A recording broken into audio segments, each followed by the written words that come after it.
আসসালামু আলাইকুম। আপনারা শুনছেন অডিও বুক বাই মেহেদি।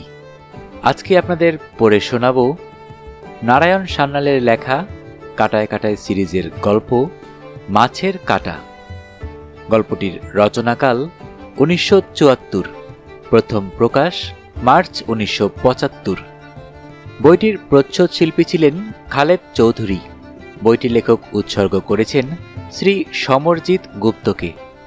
এই কাটা সিরিজের অনেকগুলো গল্প আমাদের চ্যানেলে অলরেডি দেয়া হয়ে গিয়েছে। যারা এখনও সেগুলো শোনেননি, আশা করি শুনে নেবেন। বরাবরের মতোই গল্প পাঠে আমি মোহাম্মদ মেহেদি হাসান। তবে গল্প শোনার আগে যারা এখনও অডিও বুক বাই মেহেদি চ্যানেলটি সাবস্ক্রাইব করেননি, অনুরোধ থাকবে চ্যানেলটি সাবস্ক্রাইব করে বেল আইকনটি অন করে দিবেন। তাহলে শুরু করছি নারায়ণ সান্যালের লেখা কাটায় কাটায় সিরিজের গল্প মাছের কাঁটা। আজকে শুনবেন গল্পটির প্রথম পর্ব।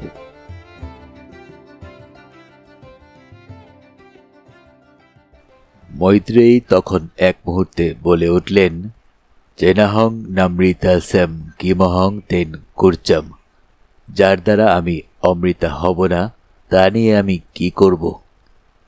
উপনিষদের সমস্ত পুরুষ ঋষিদের জ্ঞানগম্ভীর বাণীর মধ্যে একটিমাত্র স্ত্রী কণ্ঠের এই একটিমাত্র ব্যাকুল বাক্য ধ্বনিত হয়ে উঠেছে, এবং সে ধ্বনি বিলীন হয়ে যায়নি।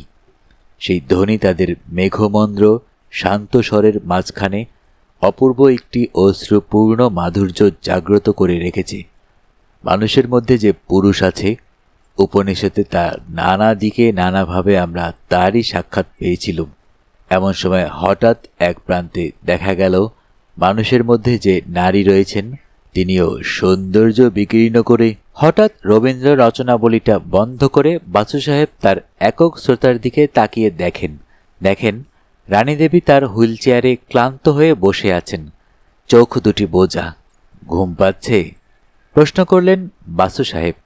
চমকে উঠে রানী দেবী বললেন, না, শুনছি, পড়ো তুমি। ভালো লাগছে না? নয়। ম্লান হাসলেন রানী দেবী, মাথাটা নেড়ে সত্যি কথা স্বীকার করলেন। তবে থাক, এসো কিছু গান শোনা যাক। বলো, কি বাজাবো? উঠে গেলেন রেডিওগ্রামের দিকে। গান থাক, তুমি এখানে এসে বসো তো, কয়েকটা কথা বলার ছিল। সন্দিগ্ধ চোখে বাসু সাহেব তাকিয়ে দেখলেন একবার স্ত্রীর দিকে, এসে বসলেন তার পরিত্যক্ত চেয়ারে। বলো। দেখো, আমাদের যা গেছে তার কোনোদিন ফিরবে না। আমি না হয় পঙ্গু হয়ে পড়েছি, তুমি তো হওনি। তুমি কেন এভাবে জীবনটাকে বরবাদ করছো? বাসু সাহেব নিরুত্তর স্তব্ধতায় বসে থাকেন, পাইপটা পর্যন্ত জ্বালেন না। একটা দম নিয়ে মিসেস বাসু বলেন, তুমি আবার প্র্যাকটিস শুরু করো। হঠাৎ কৃত্রিম হাসিতে উজ্জ্বল হয়ে ওঠেন পিকে বাসু। পাইপটা ধরাতে ধরাতে বলেন, এই কথা? আমি ভাবছি না জানি কোন সিরিয়াস প্রসঙ্গ তুলবে তুমি। মিসেস বাসু জবাব দিলেন না। বাসু মুখ তুলে তার দিকে চাইলেন, বললেন, কি হলো আবার? আমি সিরিয়াসলি কথাটা আলোচনা করতে চেয়েছিলাম। তোমার যদি আপত্তি থাকে তবে থাক। হুইল চেয়ারের চাকাটায় পাক মারতে যান। বাসু হাত বাড়িয়ে ধরে ফেলেন তাকে, বলেন, কি বলছো রানু? তা কি হয়? কেন হবে না? মাইথনে সেদিন মিঠুর সঙ্গে যদি তার মা ও মারা যেত, তাহলে তুমি এমন করতে পারতে? এমন সংসার ত্যাগী সন্ন্যাসীর মতো? না না, আমাকে বলতে দাও প্লিজ। আমি সেন্টিমেন্টাল কথা বলবো না, প্র্যাকটিক্যাল কথাই বলবো। বাসু পাইপটা কামড়ে ধরে বলেন, বেশ, বলো। আমি কি বলবো? এবার তো তোমার বলার কথা। কেন প্র্যাকটিস ছেড়ে দেবে তুমি? কি হবে প্র্যাকটিস করে রানু? টাকা আমাদের যা আছে, দুজনের দুটো জীবন কেটে যাবে। নাম ডাক, ও নিয়ে কোনো মোহ আমার নেই। তাছাড়া এই অবস্থায় তোমাকে একলা বাড়িতে ফেলে রেখে আমি কোর্ট কাছারি করতে পারি না। টাকার জন্যে নয়, নাম ডাকও নয়, কিন্তু তোমার শিরদাঁড়াটা যে ভাঙেনি, এটা আমাকে বুঝে নিতে দাও। তুমি বুড়ো হয়ে যাচ্ছ, পঙ্গু হয়ে যাচ্ছ, তোমার কি বিশ্বাস চোখের ওপর এটা প্রতিনিয়ত দেখেও আমি মনে শান্তি পেতে পারি? এবার আর রসিকতা করলেন না বাসু সাহেব। বললেন, কথাটা যখন তুললে রানু, তখন খোলাখুলি বলি, কথাটা আমিও ভেবেছি। তুমি ঠিকই বলেছ। আমাদের সামনে দীর্ঘ জীবন পড়ে রয়েছে। নেগেশন দিয়ে অত বড় ফাঁকটা ভরিয়ে দেওয়া যায় না। আমাদের বাঁচতে হবে, এভাবে নয়। বই পড়ে, গান শুনে, দাবা খেলে, মানে জীবনকে অস্বীকার করে নয়। কাজের মাধ্যমেই আমরা অতীতকে ভুলতে পারবো। আমরা মানে তুমি আর আমি। কিন্তু সেই জীবন সঙ্গীতে ঐকতান চাই, রেজোনেন্স হওয়া চাই। তুমি গাইবে, আমি শুনব, আমি বাজাবো, তুমি শুনবে। তা নয়। পারবে? তুমি আমাকে শিখিয়ে দাও। তুমি তো জানো আমার কতটুকু শক্তি। জানি, কিন্তু তোমার মনে কতখানি জোর তাও আমি জানি। বেশ, সেই পথেই চিন্তা করি। 2-4 দিন পরে তোমাকে জানাবো। কিছু একটা পথ খুঁজে বার করতেই হবে। নিশ্চয়ই খুঁজে পাবো আমরা।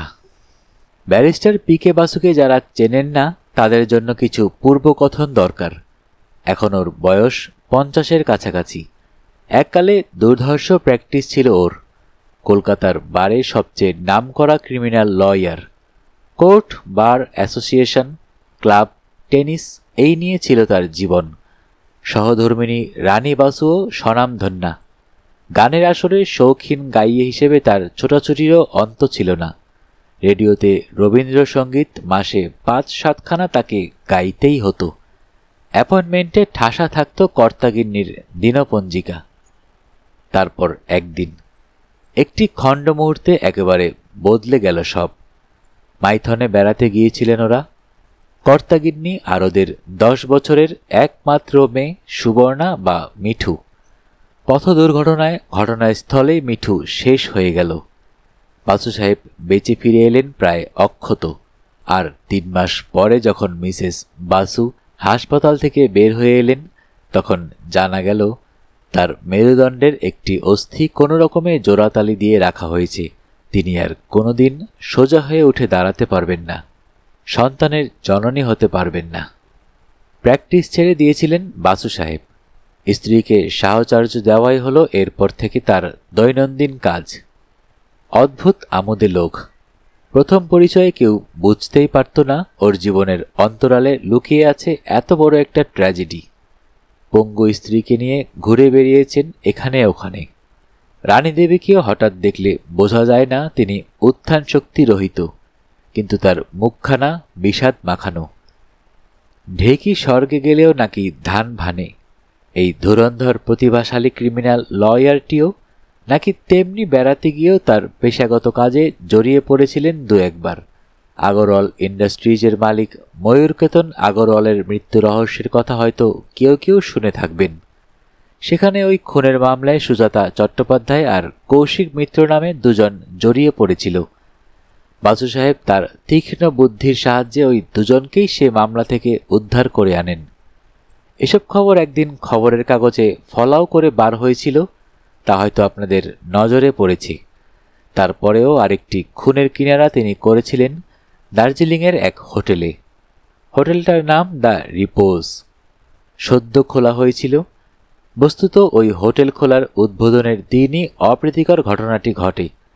হোটেলের মালিক ওই সুজাতাই। সুজাতা চট্টোপাধ্যায় নয়, সুজাতা মিত্র। ইতিমধ্যে কৌশিক মিত্রকে সে বিয়ে করেছে। সুজাতার বাবা নাকি কি একটা বৈজ্ঞানিক আবিষ্কার করেন। সেসব ইঞ্জিনিয়ারিং খটোমটো ব্যাপার, আমার ঠিক মনে নেই। মোট কথা, উত্তরাধিকার সূত্রে পাওয়া সেই আবিষ্কারের পেটেন্টটা বেচে সুজাতা 1,00,000 টাকা পায়। সেই টাকাতেই হোটেল বিজনেস শুরু করেছিল ওরা স্বামী স্ত্রী। বাসু সাহেব আমন্ত্রিত অতিথি হয়ে হোটেলের উদ্বোধনের দিন ওখানে যান। হোটেলে থাকতেই ওই খুনের কিনারা করেন। শুনেছি সেই ঘটনার উপর ভিত্তি করে একটি গল্পের বইও লেখা হয়েছে। তার নাম সোনার কাঁটা। যাক, ওসব অবান্তর কথা। যে কথা বলছিলাম, স্বামী স্ত্রীর ওই কথোপকথনের পর থেকেই বাসু সাহেব ভাবছিলেন কি করে নতুনভাবে বাঁচার ব্যবস্থা করা যায়। উত্থান শক্তি রহিতা স্ত্রীকে জড়িয়ে কেমন করে কর্মব্যস্ত হয়ে পড়া যায়। ঠিক এমনই সময়ে ওদের বাড়িতে এসে দেখা করল কৌশিক আর সুজাতা। বাসু সাহেবের নিউ আলিপুরের বাড়িতে। বাসু সাহেব ওদের আপ্যায়ন করে বসালেন। সুজাতা আর কৌশিক দুজনেই ওর অত্যন্ত স্নেহভাজন।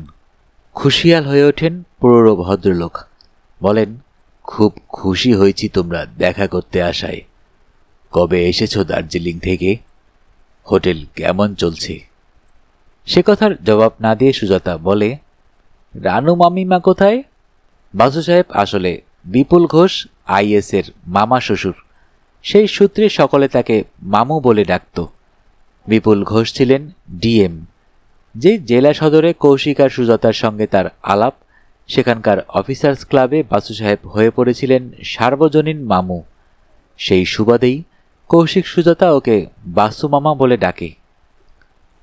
বাসু সাহেব বলেন, আছে ভিতরে, খবর পাঠাচ্ছি, কিন্তু আমার প্রশ্নের জবাব পাইনি। হোটেল রিপোজ কেমন চলছে? এবার গ্রীষ্মকালে ওখানে গিয়ে কিছুদিন কাটিয়ে আসবো ভাবছি। এবার কিন্তু গেস্ট হিসেবে নয়, রেগুলার বোর্ডার হিসেবে। কৌশিক বললে, আমরা দুঃখিত বাসু মামু, আমাদের হোটেলে আপনার ঠাঁই হবে না, অন্য কোনো হোটেল বুক করুন। হো হো করে হেসে ওঠেন পিকে বাসু। বলেন, ওরে বাবা, এত রাগ! পয়সা দিয়ে থাকবো বলায় একেবারে ঠাঁই হবে না। সাই দিয়ে বিশু ভিতর দিকে চলে যাচ্ছিল। কৌশিক বললে, আপনি আমাকে ভুল বুঝছেন, শুধু সেজন্য নয়, হোটেলটা আমরা বিক্রি করে দিয়েছি। বিক্রি করে দিয়েছ? সে কি গো, কেন? চলছিল না। পুজোর সময় কিছুদিন আর গরমের সময় কয়েক সপ্তাহ, ব্যাস। বাকি 7-8 মাস তীর্থের কাকের মতো হা পিত্তেশ করে বসে থাকা। সবচেয়ে হরিবেল শীতকালের কটা মাস। 1.5 বছর চালালাম, এস্টাবলিশমেন্ট খরচই ওঠে না। তাই সুযোগ মতো একটা অফার পাওয়া মাত্র লক স্টক ব্যারেল বেচে দিলাম। বেশ করেছ, তুমি হলে পাশ করা ইঞ্জিনিয়ার। হোটেল বিজনেস কি তোমার পোষায়? তা নতুন কি বিজনেস ধরেছ? ধরেনি কিছু, সব বেচে বুচে ঝাড়া হাত পা হয়ে কলকাতায় চলে এসেছি। উঠেছ কোথায়? হোটেলে। একটা বাসা খুঁজছি আর একটা বিজনেস।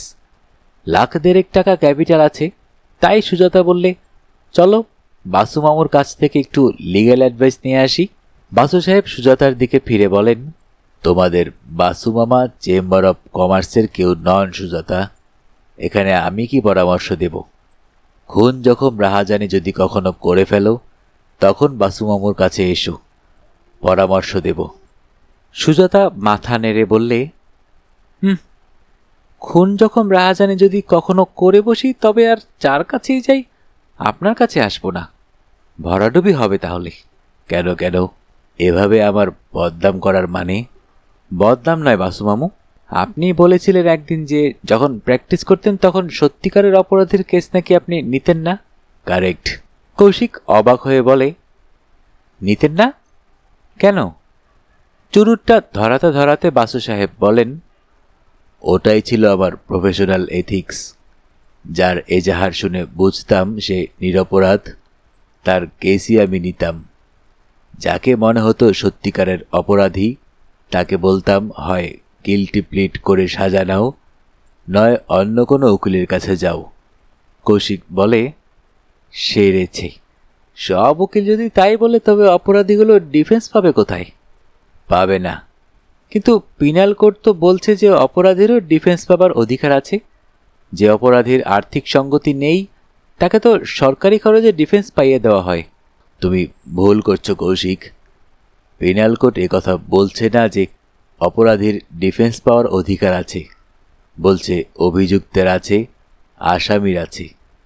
অভিযুক্ত, আসামি আর অপরাধী শব্দ দুটোর অর্থ পৃথক। কিন্তু এইসব আইনের কচকচি বন্ধ করো। দাঁড়াও, তোমাদের রানু মামিমাকে আগে খবরটা দেই। বাসু সাহেব টেবিলের তলায় একটি ইলেকট্রিক বেল টিপলেন। এসে হাজির হলো একটি বছর 10-12 চটপটে ছোকরা। এই বিষে এদের জিনিস। বিশু কৌশিক আর সুজাতাকে এক নজর দেখে নিয়ে বললে, সিনেমা করেন। সুজাতা হেসে ওঠে। বাসু সাহেব বলেন, দূর গরু, না, এরা সিনেমা করেন না। তুই ভিতরে গিয়ে তোর মাকে বলে আয় দার্জিলিং থেকে সুজাতা আর কৌশিক এসেছে। সায় দিয়ে বিশু ভিতর দিকে চলে যাচ্ছিল। বাসু সাহেব তাকে ফিরে ডাকেন, এই বিশে দাঁড়া, কি বলবি? বলবো কি যে দার্জিলিং থেকে সুজাতা আর কৌশিক এসেছে। তাই বলবি? ব্যাটার ছেলে, কি শেখাচ্ছি এতদিন ধরে? তাই তো বললেন আপনি। আমি বললাম বলে তুইও বলবি? না, তুই গিয়ে বলবি দার্জিলিং থেকে সুজাতা দেবী আর কৌশিক বাবু এসেছেন, বুঝেছিস? আজ্ঞে আচ্ছা। এক ছুটে চলে যায় ভিতরে। কৌশিক প্রশ্ন করে, নিউ রিক্রুট? সদ্য আমদানি, তবে ইন্টেলিজেন্ট খুব। সুজাতা বলে, তাহলে আপনি ও বিষয়ে কোনো পরামর্শ দেবেন না? ওই আমাদের নতুন ব্যবসা কি জাতীয় হবে সেই প্রসঙ্গে? কে বলেছে দেব না? ক্রিমিনাল লয়ার হিসেবে আমার বলার কিছু নেই, কিন্তু তোমাদের মামু হিসেবে পরামর্শ দিতে দোষ কি? বলো, কিসের বিজনেস করতে চাও তোমরা? কৌশিক তো শিবপুরের ঠিকাদারি পোষাবে? কৌশিক মাথা নেড়ে বললে, না, আমরা যৌথভাবে আপনার দ্বারস্থ হয়েছি। এমন একটা পথের নির্দেশ দিন যাতে আমরা দুজনেই ব্যবসায় খাটতে পারি। ঠিকাদারি ব্যবসায় প্রায় 100% কাজই টেকনিক্যাল। তাছাড়া ও ঠিকাদারি আমার পোষাবেও না। বাসু সাহেব বিচিত্র হেসে বললেন, তবে কি পোষাবে? গোয়েন্দাগিরি? একটু বকরক্তি ছিল কথাটার ভিতর। কৌশিক সাময়িকভাবে ঘটনাচক্রে বলতে পারি সুজাতার বাড়ি গোয়েন্দাগিরি করতে গিয়েছিল। এই সূত্রেই সুজাতার সঙ্গে তার পরিচয়, প্রণয় ও পরে পরিণয়। কৌশিক কিন্তু রসিকতার ধার দিয়েও গেল না। বললে, কথাটা আপনি মন্দ বলেননি। বক্সিমশাইয়ের তিরোধানের পর কলকাতা শহরে নামকরা প্রাইভেট গোয়েন্দা আর কেউ নেই। ফিল্ড আছে, কম্পিটিটর কেউ নেই। সুজাতা ভ্রু কুঞ্চিত করে বলে, বক্সিমশাই মানে? ব্যোমকেশ বক্সী, নাম শোনোনি? ও, ব্যোমকেশ বক্সী। তবে তুমি কি তার শূন্য আসনে বসতে চাও নাকি? কৌশিক উদ্দেশ্যে যুক্তকর কপালে ছোঁয়ালো। বললে, আমি তো পাগল নই। ব্যোমকেশ বক্সী ছিল দুর্লভ প্রতিভা, তার মতো গোয়েন্দা আর হবে না।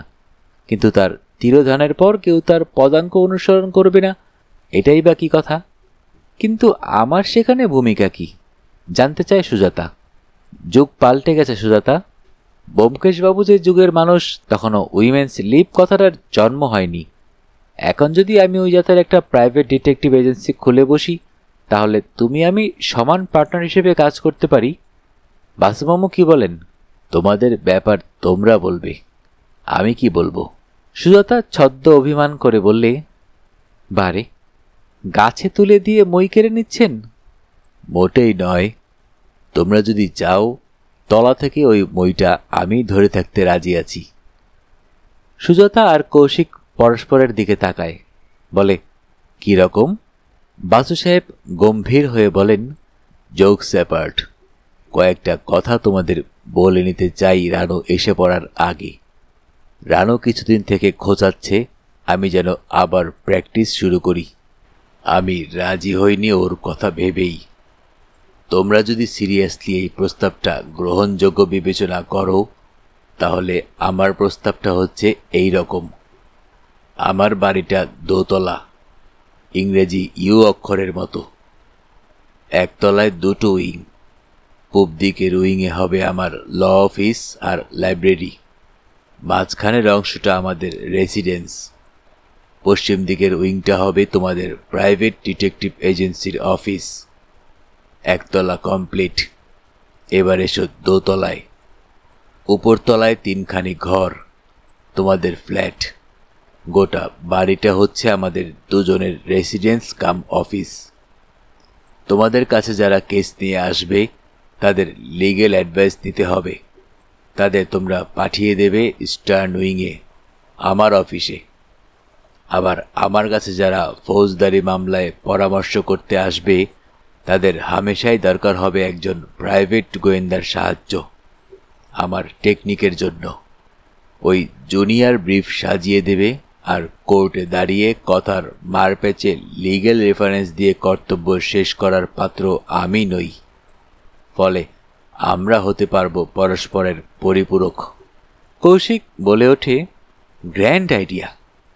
সুজাতা বলে, কিন্তু একটা শর্ত আছে। আপনি এখনই বলছিলেন এবার গ্রীষ্মকালে আপনি হোটেল রিপোজে যাবার কথা চিন্তা করছিলেন, আমন্ত্রিত অতিথি হিসাবে নয়, রেগুলার বোর্ডার হিসেবে।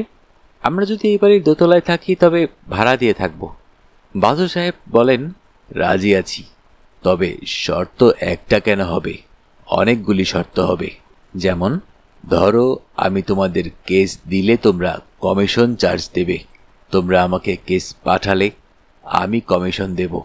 এইসব তো গেল বিজনেসের ডিটেলস। দ্বিতীয় শর্ত হচ্ছে হেসেল হবে একটা, সুজাতা তার ইনচার্জ। তৃতীয়ত 2টি অফিসের জন্য একটি মাত্র রিসেপশন কাউন্টার হবে। এই সেন্ট্রাল ব্লকে 2টি প্রতিষ্ঠানের কম্বাইন্ড রিসেপশনিস্ট একজনই হবেন, তিনি তোমাদের রানু মামিমা। ওই যে নাম করতে করতেই এসে গেছেন উনি। সুজাতা উঠে আসে তাকে প্রণাম করতে। রানী বলেন, থাক থাক। কৌশিক বলে, থাক নয় মামিমা, আজকে প্রণাম করতে দিতেই হবে। আপনার পায়ের ধুলোর বিশেষ প্রয়োজন আমাদের নতুন বিজনেসের উদ্বোধন দিনে। আবার উদ্বোধন? কিসের বিজনেস তোমাদের? শুধু আমাদের নয়, আপনাদেরও। আপনি আর মামু আমাদের পার্টনার। রানী দেবী আকাশ থেকে পড়েন। বাসু তখন মিটিমিটি হাসছেন। সুজাতাই পরিকল্পনাটা সাড়ম্বরে পেশ করে। রানী উৎফুল্ল হয়ে ওঠেন, বলেন, এ খুব ভালো হবে। এই নির্বান্ধবপুরীতে তাহলে কথা বলার লোক পাবো এবার থেকে। এসো সুজাতা, তোমাকে হেসেলের চার্জ বুঝিয়ে দিই। সুজাতা বলে, সে কি মামিমা, শুভস্য শীঘ্র মানে এই মুহূর্ত থেকেই নয়, আমরা আজকালের মধ্যেই চলে আসব।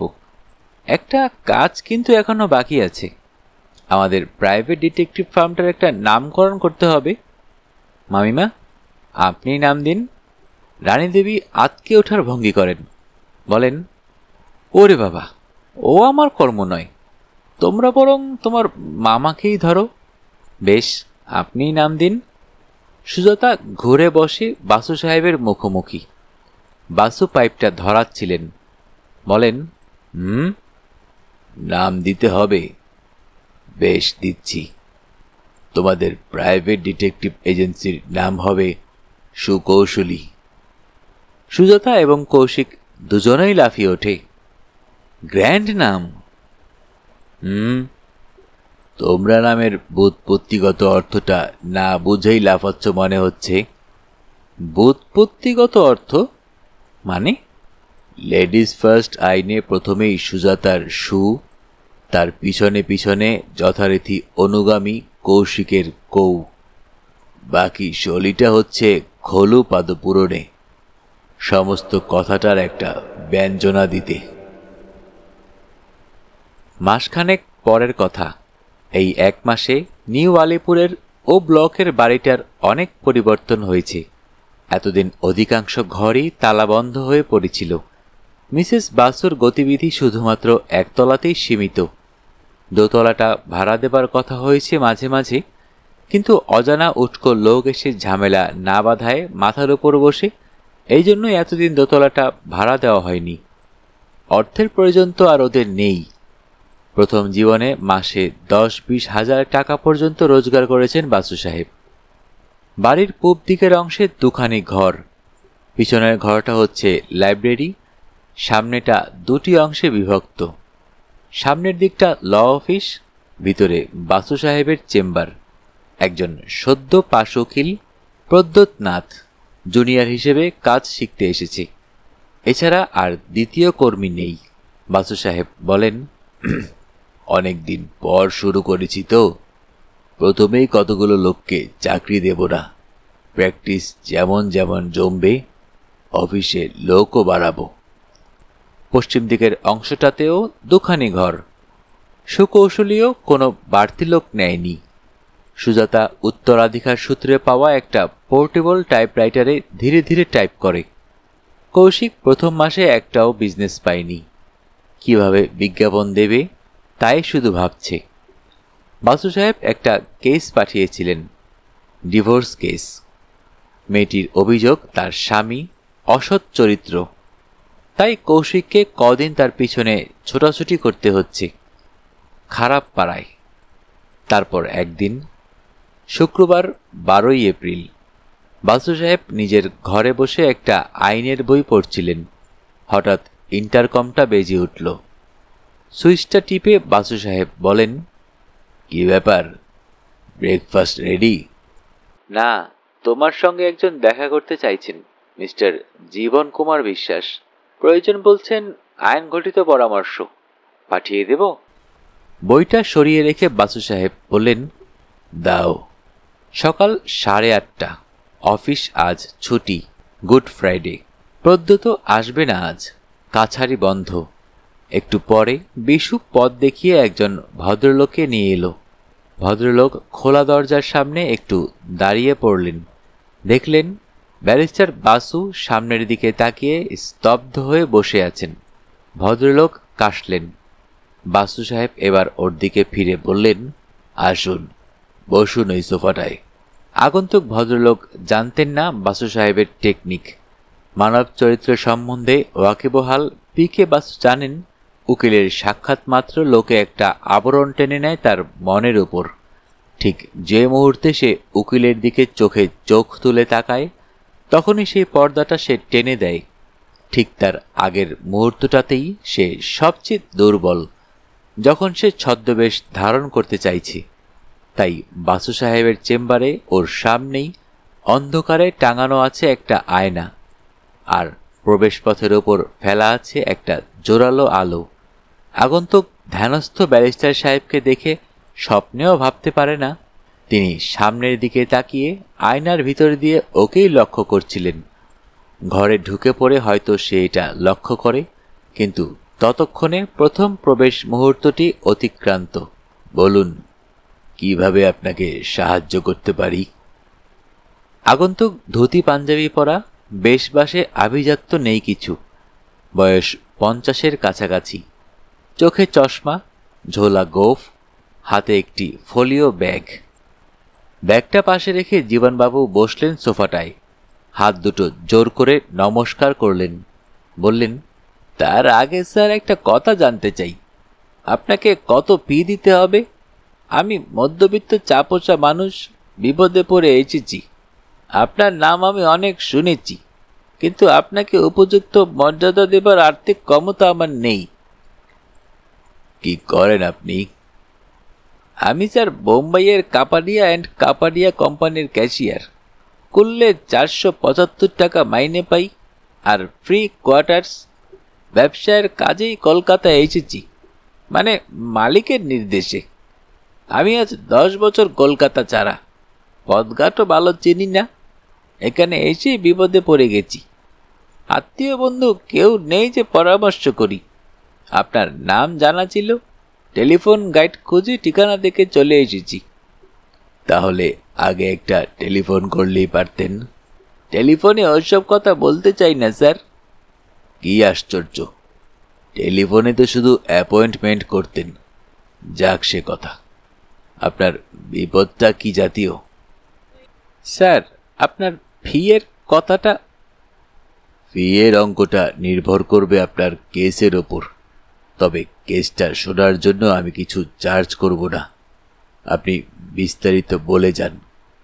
ফিয়ের কথা অত ভাববেন না, প্রয়োজন হলে আপনাকে পরামর্শও দেব, ফি চার্জ করব না। বলুন। আপনি আমাকে বাঁচালেন স্যার, তাহলে খুলেই বলি সব কথা। জীবন বিশ্বাস মারোয়ারি সওদাগরি অফিসের ক্যাশিয়ার। কাপাডিয়া অ্যান্ড কাপাডিয়া একটি কোটিপতি ব্যবসায়ী প্রতিষ্ঠান। মালিকের নির্দেশে জীবনবাবু কলকাতায় এসেছেন দিন 7 আগে। একা নয়, সঙ্গে আছেন ম্যানেজার সুপ্রিয় দাশগুপ্ত। ম্যানেজারের নতুন চাকরি, MA পাস। চাকরি নতুন হলেও বড় কর্তার প্রিয় পাত্র। ওরা এসে উঠেছেন পার্ক স্ট্রিটের পার্ক হোটেলে। বাসু সাহেব ওকে থামিয়ে দিয়ে বলেন, ওই সুপ্রিয় কত টাকা মাইনে পায়? কাটাকুটি করে পে প্যাকেট পায় 1100 টাকার। লোন নেওয়া আছে বলে বেশ কিছু কাটা যায়। বুঝলাম। পার্ক হোটেলে দৈনিক কত খরচ পড়ছে আপনাদের? জীবনবাবু রুমাল দিয়ে মুখটা মুছে নিয়ে বললেন, আপনি ঠিকই ধরেছেন স্যার। খুলেই বলি, আমরা ঠিক কোম্পানির কাজে আসিনি, এসেছি আমাদের বড়কর্তা মোহনস্বরূপ কাপাডিয়ার ব্যক্তিগত কাজে। যাবতীয় খরচ তারই। বড়কর্তার সাদার্ন অ্যাভিনিউতে একটা বাড়ি আছে, সেটা বিক্রির ব্যাপারে। বিক্রি হলো 6.5 লাখ টাকায়। রেজিস্ট্রি ডিডে কিন্তু লেখা হলো 4.5। 2 লাখ হচ্ছে কালো টাকা। এটা আমরা নগদ নিয়েছি। টাকাটা ব্যাংকে রাখা চলবে না, ব্যাংক ড্রাফট করানো চলবে না। বড়কর্তার নির্দেশ আছে ওটা নগদে বড় বাজারে একজনের কাছে জমা দিয়ে হুন্ডি করিয়ে নিয়ে যেতে হবে। নগদ 2 লাখ টাকা হয়তো একদিন হোটেলে লুকিয়ে রাখতে হতে পারে। তাই বড়কর্তা আমাদের দুজনকে কোনো খানদানি বড় হোটেলেই উঠতে বলেছিলেন। দিন 4-5-এর তো ব্যাপার। বুঝলাম। তারপর লেনদেন হয়ে গেছে? হ্যাঁ স্যার, কিন্তু মুশকিল হয়েছে কি, সুপ্রিয় বাবুর মতিগতি সন্দেহজনক লাগছে আমার কাছে। উনি টাকাটা নগদেই বোম্বাই নিয়ে যেতে চাইছেন। কারণ বলছেন যার কাছ থেকে হুন্ডি করানোর কথা তিনি এখন কলকাতায় নেই। এ কথাটা সত্যি? আপনি খোঁজ নিয়ে দেখেছেন? হ্যাঁ স্যার, সত্যি। তাহলে আপনার বড়কর্তার সঙ্গে ট্রাঙ্ক লাইনে কথাবার্তা বলে নির্দেশ নিন না। ওইখানে তো হয়েছে মুশকিল স্যার। বড়কর্তা বোম্বাইয়ে নেই, এমনকি ভারতবর্ষেও নেই। উনি এখন আছেন ব্যাংককে। আর সবচেয়ে ঝামেলা হয়েছে এই যে, বড়কর্তা এই সম্পত্তিটা বেচে দিচ্ছেন গোপনে। মানে তার পরিবারের লোকেরাও জানে না, ওর স্ত্রী পর্যন্ত জানে না। স্ত্রী পর্যন্ত না? আপনি সেটা কেমন করে জানলেন? হাসলেন জীবনবাবু, বললেন, ও আপনি শুনতে চাইবেন না স্যার। মেয়ে ছেলে গঠিত ব্যাপার। টাকাটা উনি ওর রক্ষিতাকে দিচ্ছেন, মানে ওড়াচ্ছেন। বেশ তো, তার টাকা তিনি ওড়াচ্ছেন, তাতে আপনার আবার কি? না, তা তো বটেই। আমার আশঙ্কা হচ্ছে ওই 2 লাখ টাকা নগদে নিয়ে যাবার সময় যদি ভালো মন্দ কিছু হয়ে যায়, তবে আমি বেঁচে যাব না তো। বাসু সাহেব তীক্ষ্ণ দৃষ্টিতে ওর দিকে তাকিয়ে বললেন, দায়িত্বটা আপনার বড়কর্তা কার ওপর দিয়েছেন? ম্যানেজারের ওপর স্যার। আমি তো ক্যাশিয়ার মাত্র। পাওয়ার অফ অ্যাটর্নি দেওয়া আছে ম্যানেজারকে। দলিলে রসিদে সইও করেছেন তিনি। আমি শুধু সঙ্গে আছি, উনি আমার উপরওয়ালা। তবে আর কি, আপনার ভয়টা কি? জীবনবাবু ইতস্তত করে বললেন, এর মধ্যে স্যার আরও একটা ব্যাপার হয়েছে। ম্যানেজার সাহেব আমাকে ট্রেনের টিকিট কাটতে পাঠিয়েছিলেন। বোম্বে মেলে একটা ফার্স্ট ক্লাস কুপেতে দোকানা টিকিট আমি কেটে এনেছি, কিন্তু টিকিটটা কাটা হয়েছে মিস্টার অ্যান্ড মিসেস দাশগুপ্তের নামে। তাতে কি, মিসেস দাশগুপ্তাও ওই ট্রেনে যাচ্ছেন বুঝি? আর আপনার টিকিট হয়েছে কি পাশের কামরায়? আগে হ্যাঁ, কিন্তু মজা হচ্ছে এই যে মিসেস দাশগুপ্তা বর্তমানে বোম্বাইতে আছেন। তার মানে আপনি আপনার ম্যানেজারকে জিজ্ঞাসা করেননি এমন করার অর্থটা কি? করেছিলাম। উনি বললেন মিস্টার অ্যান্ড মিসেস না বললে কুপে পাওয়া যাবে না। তাই উনি 3খানা টিকিট কাটতে বলেছেন। ট্রেন ছাড়ার সময় আমি বসবো পাশের কামরায়, কুপের একটা সিট ফাঁকা থাকবে। তারপর আমি চলে আসবো কুপেতে। বাসু সাহেব জবাব দিলেন না, কি যেন ভাবছেন তিনি। জীবনবাবু বলেন, ইতিমধ্যে আরও এক ব্যাপার হয়েছে স্যার। আমাদের হোটেলের পাশের ঘরেই একজন মহিলা এসে উঠেছেন। তিনি ম্যানেজারের সঙ্গে মাঝে মাঝে গুজগুজ ফুসফুস করছেন। তিনি যে কে তা আমি জানি না। প্রথমে ভেবেছিলাম তিনি বুঝি বাঙালি, কিন্তু ম্যানেজার সাহেব বললেন ওর নাম মিস ডিক্রুজা, এবং জানালেন তিনিও নাকি ওই একই ট্রেনে বোম্বাই যাচ্ছেন। ইন্টারেস্টিং কেস, ওই একই কুপেতে।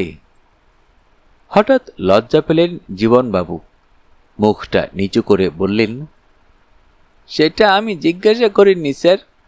হাজার হোক উনি আমার ওপরওয়ালা, কিন্তু সমস্ত ব্যাপারটাই আমার কাছে কেমন যেন রহস্যময় মনে হচ্ছে। 1 নম্বর, কেন উনি এভাবে অতগুলো টাকা ট্রেনে করে নিয়ে যাচ্ছেন? 2 নম্বর, কেন আমাকে পাশের ঘরে পাচার করলেন? 3 নম্বর, ওই অচেনা মেয়েটা যদি সত্যি ওর সঙ্গে এক কোপেতে। সংকোচে মাঝখানেই থেমে গেল জীবনবাবু। বুঝলাম, তা আপনি কি করতে চান? সেই পরামর্শই তো করতে এসেছি আপনার সঙ্গে। কবে আপনাদের রওনা হওয়ার কথা? আজ রাত্রে 7:30টার বম্বে মেলে। টাকাটা বর্তমানে কোথায় আছে? হোটেলে আপনাদের ঘরে? হোটেলেই, তবে আমাদের ঘরে নয়, হোটেলের সেফ ডিপোজিট ভল্টে। টাকাটা কি 100 টাকার নোটে? আজ্ঞে না, 10 টাকার নোটে, সুটকেস বোঝাই। ঠিক আছে, আপনি এক কাজ করুন, আমাকে যা যা বললেন তা একটা বিবৃতির আকারে লিখে ফেলুন, সেটা আমাকে দিয়ে যান, যাতে প্রমাণ হবে কোনো দুর্ঘটনা ঘটার পর আপনি বানিয়ে কিছু বলছেন না। জীবনবাবু গোজ হয়ে বসে কি ভাবতে থাকেন। কি ভাবছেন বলুন তো? ভাবছিলাম কি স্যার, আপনি যা বলেছেন তা খুবই ভালো, কিন্তু একটা মুশকিল আছে। ধরুন যদি ভালো মন্দ কিছু হয়েই যায়, তখন আপনি হবেন আমার পক্ষের উকিল, আর সেক্ষেত্রে তো আপনি নিজেই সাক্ষী দিতে পারবেন না। তার চেয়ে এক কাজ করি না কেন, আমি এখন হোটেলে ফিরে যাই, সব কথা একটা বিবৃতির আকারে লিখে ফেলি, তারপর পোস্ট অফিস থেকে রেজিস্ট্রি ডাকে আপনাকে পাঠাই সিলমোহর করে। আমি ভালো করে দেখে দেব যাতে পোস্ট অফিসে তারিখের ছাপটা খামের ওপর পড়ে। সেক্ষেত্রে আপনি সিলটা ভাঙবেন না, চিঠিটাও পড়বেন না। ভালো মন্দ কিছু ঘটলে সিলমোহর করা খামটাই আপনি প্রমাণ হিসেবে দাখিল করবেন। বাসু সাহেব বুঝতে পারেন এই ক্যাশিয়ার একটি ধুরন্ধর ব্যক্তি।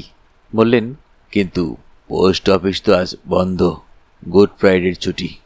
জিপিওতে রেজিস্ট্রেশন খোলা, সে আপনাকে ভাবতে হবে না। ঠিক আছে, তাই করুন। আপনি আমাকে বাঁচালেন স্যার। বাসু সাহেব তার ডায়েরিতে ওদের নাম ধাম, পার্ক হোটেলের রুম নম্বর, রেলওয়ে টিকিট 3টের নম্বর এবং বোম্বাইয়ের ঠিকানা লিখে নিলেন। জীবনবাবু প্রশ্ন করেন, আপনাকে কি দেব স্যার? কিছু দিতে হবে না আপনাকে, এবার আসুন আপনি। জীবনবাবু যেন এই জবাবই আশা করছিলেন। নমস্কার করে তৎক্ষণাৎ বেরিয়ে গেলেন তিনি। জীবনবাবু ঘর ছেড়ে বেরিয়ে যাওয়া মাত্র বাসু সাহেব ইন্টারকমে সকলকে ডেকে পাঠালেন তার ঘরে। পূর্বাংশ, পশ্চিমাংশ এবং মধ্যমাংশের রিসেপশন কাউন্টারের মধ্যে ইন্টারকম ব্যবস্থা চালু করা আছে। 5 মিনিটের ভিতরেই বাসু সাহেবের ঘরে এসে বসলেন মিসেস বাসু, কৌশিক আর সুজাতা। বাসু সাহেব বললেন, তোমাদের পরামর্শ চাইছি, বলো আমার কি করা উচিত। 1:20 রেশিওতে একটা বাজি ধরার সুযোগ এসেছে আমার সামনে। 500 টাকা ঢালতে হবে, পেলে পাবো 10,000, না পেলে 500 টাকাই বরবাদ। এখন তোমরা বলো আমার কি করা উচিত। কৌশিক বললে, 1:20, নিশ্চয়ই বাজি ধরবেন। সুজাতা বলে, আগে বলুন জেতার চান্স কত %? রানী বললেন, করছো ওকালতি, এর মধ্যে বাজি ধরাধরির কি আছে? বাসু সাহেব নিরুপায়ভাবে শ্রাগ করলেন শুধু। ওদের পিড়াপিড়িতে খুলে বলতে হলো সব কথা। শেষে বললেন, আমার অভিজ্ঞতা বলছে ব্যাপারটা ঘোরালো। ঈশান কোণে যে ছোট্ট কালো স্পটটা দেখা যাচ্ছে, ওটা কালবৈশাখী হবার সম্ভাবনা যথেষ্ট। খুন, তহবিল তছরূপ, রাহাজানি, ডাকাতি, যা হোক কিছু একটা হবে। কেসটা তাহলে অনিবার্যভাবে আসবে আমার কাছে। 2 লাখ টাকা ইনভলভড হলে 5% হিসেবে আমার কমিশন হবে 10,000 টাকা। কিন্তু এখনই আমাকে সেই আশায় 105 টাকা ইনভেস্ট করতে হয়। আমার প্রশ্ন, করব? কৌশিক আবার বললে, আলবত। সুজাতা বলে, এটা গাছে কাঁঠাল গোফে তেল হচ্ছে নাকি? বাসু সাহেব বলেন, আর রানু, তোমার মত? রানী বলেন, আমার মতে সুজাতা একটু বেশি আশাবাদী। গাছে কাঁঠাল নজরে পড়ছে না আমার, বরং বলতে পারো ট্যাকে বিচি গোফে তেল। সেটা আবার কি? তুমি কাঁঠালের বিচি পকেটে নিয়ে ঘুরছো, পুতলেই গাছ হবে, গাছ হলেই কাঁঠাল, পাকলেই পেড়ে খেতে হবে, তাই গোফে তেল দিতে শুরু করেছ। হো হো করে হেসে ওঠে সবাই, মায়ে বাসু সাহেব পর্যন্ত। শেষ পর্যন্ত কিন্তু বাসু সাহেবকে রোখা গেল না। ওর দৃঢ় বিশ্বাস, হয় জীবনবাবু, না হয় ওই সুপ্রিয় ডিক্রুজা টাকাটা হাতাবার তালে আছি। এখন থেকে ব্যবস্থা করলে এই দুর্ঘটনা এড়ানো চলতে পারে। কৌশিককে উনি বললেন, তুমি এখনই একটা সুটকেস নিয়ে পার্ক হোটেলে যাও। ওরা আছে রুম নম্বর 39-এ। তার কাছাকাছি একটা ঘর একদিনের জন্য ভাড়া নিও। ঘরটা নেওয়ার আগে দেখে নিও ওখান থেকে রুম 39 নজরে আসে কিনা। তারপর সারাদিন ওই ক্যাশিয়ার ম্যানেজারের ওপর নজর রাখো, কে কখন বেরিয়ে যাচ্ছে ঢুকছে, কোনো বাইরের ভিজিটার্স আসছে কিনা, কোথায় লাঞ্চ করছে ইত্যাদি। কৌশিক বলে, আর কিছু? হ্যাঁ, এছাড়া তুমি বম্বে মেলে একখানা ফার্স্ট ক্লাস টিকিট কাটো। রিজার্ভেশন যদি না পাও তাহলেও টিকিট কাটবে। সুপ্রিয় যে কথা জীবন বিশ্বাসকে বলেছে তা যদি সত্য হয় তাহলে একটা বার্থ শেষ মুহূর্তে খালি পাবেই। যদি নাও পাও তবে কন্ডাক্টর গার্ডের সঙ্গে ম্যানেজ করে নিও। শেষ পর্যন্ত দরকার হলে প্যাসেজে বসেই যেতে হবে। মোট কথা, ওই বগিতে তোমাকে বোম্বাই যেতে হবে। বুঝলাম, বোম্বাই গেলাম, তারপর? ওই ম্যানেজার আর ক্যাশিয়ার নিরাপদে তাদের গন্তব্যস্থলে পৌঁছে গেলেই তোমার ছুটি, ফিরে আসবে। কিন্তু তার আগে সহযাত্রী হিসেবে ওদের দুজনের সঙ্গেই যতটা পারো আলাপ জমাবে। আর কিছু নির্দেশ আছে? প্রথম কথা, পার্ক হোটেলে যখন উঠবে তখন তোমার ছদ্মবেশ থাকবে, ট্রেনে স্বাভাবিক চেহারায়, যাতে ওরা দুজন বুঝতে না পারে যে ওদের ট্রেনের সহযাত্রী ভদ্রলোক ওই পার্ক হোটেলেরই বোর্ডার ছিল। দ্বিতীয় কথা, ট্রেন ছাড়ার আগে তুমি সুজাতার সঙ্গে কথা বলবে না। সুজাতা? সুজাতাকে কোথায় পাবো? বাসু সাহেব এবার সুজাতার দিকে ফিরে বলেন, তুমি সুজাতা সন্ধ্যা 6:30টার সময় একটা ট্যাক্সি নিয়ে হাওড়া স্টেশনে চলে যাবে। সঙ্গে নেবে শুধু একটা লেডিস হাত ব্যাগ। স্টেশনে পৌঁছে একটা প্ল্যাটফর্ম টিকিট কাটবে। বম্বে মেল 9 নম্বর প্ল্যাটফর্ম থেকে রাত 7:30টার সময় ছাড়ে, কিন্তু সেটাকে বেদবাক্য বলে ধরে নিও না। কান খাড়া করে শুনে নিও ঘোষক বলছে কিনা। কৃপা করো শুনিয়ে 3 আপ বোম্বাই মেল 9 নম্বরকে বদলে। সুজাতা বাধা দিয়ে বলে, আপনি কি আমাকে বাচ্চা কোকিটি পেয়েছেন? না, সব সম্ভাবনাই ভেবে দেখছি আমি। মোট কথা, ফার্স্ট ক্লাস রিজার্ভেশন চার্টে দেখবে 3542 এবং 3543 টিকিটধারী মিস্টার অ্যান্ড মিসেস দাশগুপ্তের কূপে কোন বগিতে আছে। ওই কূপেতে গিয়ে গ্যাট হয়ে বসে থাকবে, কি হচ্ছে না হচ্ছে দেখবে। আর কন্ডাক্টর গার্ড যখন আমার রিজার্ভেশন টিকিট দেখতে চাইবে তখন বলবে তুমি মিসেস দাশগুপ্তা। তোমার কর্তা টিকিট আর মালপত্র নিয়ে পিছনের ট্যাক্সিতে আসছেন। ট্রেন ছাড়া পর্যন্ত ওই অজুহাতে কামরায় বসে থাকবে। তারপর বাধ্য হয়ে নেমে পড়ে কর্তাকে খুঁজবার অভিনয় করবে। এনি কোশ্চেন, ধরুন যদি ওই সুপ্রিয় দাশগুপ্ত একটি মহিলাকে নিয়ে এসে কন্ডাক্টর গার্ডকে তাদের রিজার্ভেশন দেখায়, তা তো দেখাবেই, তবু তুমি সিট ছাড়বে না, ঝগড়া চেঁচামেচি করবে যাতে ভিড় জমে যায়। অমন করে আমার দিকে তাকাচ্ছ কেন সুজাতা? এ জাতীয় কাজ তো তোমরা হামেশাই অহেতুক করে থাকো, আজ প্রয়োজনে পড়বে না? কি করে থাকি? অবুজের মতো অহেতুক চেঁচামেচি, আবদের ন্যাকা ন্যাকা গলায় বলা, আগে আমার মিস্টার আসুন, না হলে আমি সিট ছাড়ব না। সুজাতা হেসে ফেলে, বলে, আপনার উদ্দেশ্যটা কি বলুন তো? ভিড় জমানো, যাতে আশপাশের কামরার প্যাসেঞ্জার কৌতূহলী হয়ে ব্যাপারটা দেখতে আসে। অন্তত কন্ডাক্টর গার্ড যাতে ওই তথাকথিত মিসেস দাশগুপ্তাকে অনেকক্ষণ ধরে দেখে, সেক্ষেত্রে প্রয়োজন হলে ভবিষ্যতে ওই কন্ডাক্টর গার্ড বা অন্য কোনো সহযাত্রী সহজেই মেয়েটিকে শনাক্ত করতে পারবে। রানী বলেন, আর আমার কাজ? কড়ায় তেল বসিয়ে দেব? তেল? ভ্যারেন্ডা ভাজতে? না, তুমি হচ্ছ আমাদের কন্ট্রোল রুম। কৌশিক প্রতি 2-3 ঘন্টা অন্তর রিপোর্ট দেবে। তুমি সেই রিপোর্ট সময় চিহ্ন দিয়ে নোট করে যাবে। আমাদের 3 জনকে গাইড করবে ওর রিপোর্ট অনুযায়ী।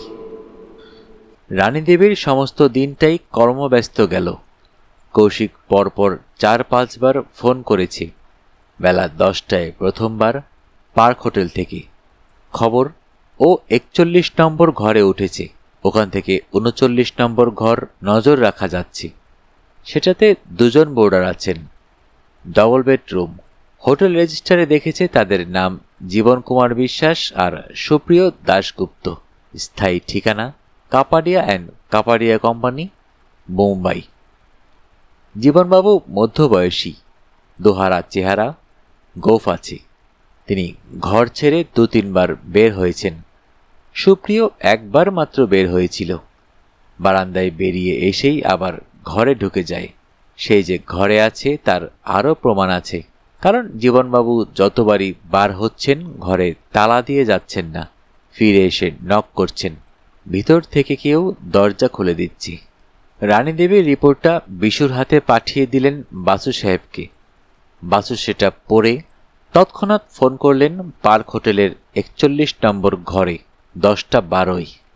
কৌশিক ফোন ধরতেই বললেন, তোমার রিপোর্ট পেয়েছি।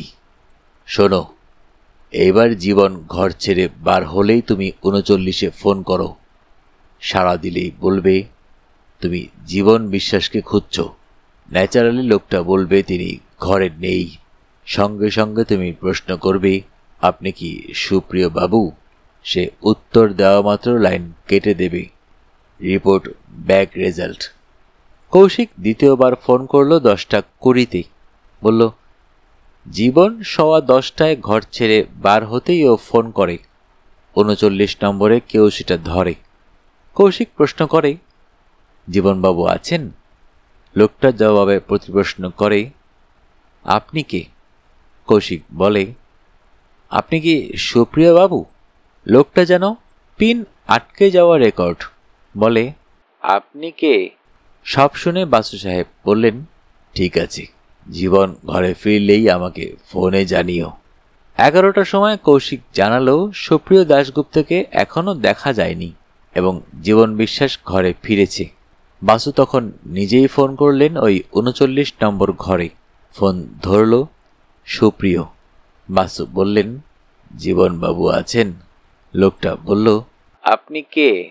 বাসু বললেন, আমি যেই হই না মশাই, তাতে আপনার কি? জীবনবাবু যদি থাকেন ডেকে দিন। থাকেন বলুন, নেই। একটু নীরবতার পর বাসু শুনলেন, হ্যালো, জীবন কুমার বিশ্বাস বলছি। আমি পিকে বাসু।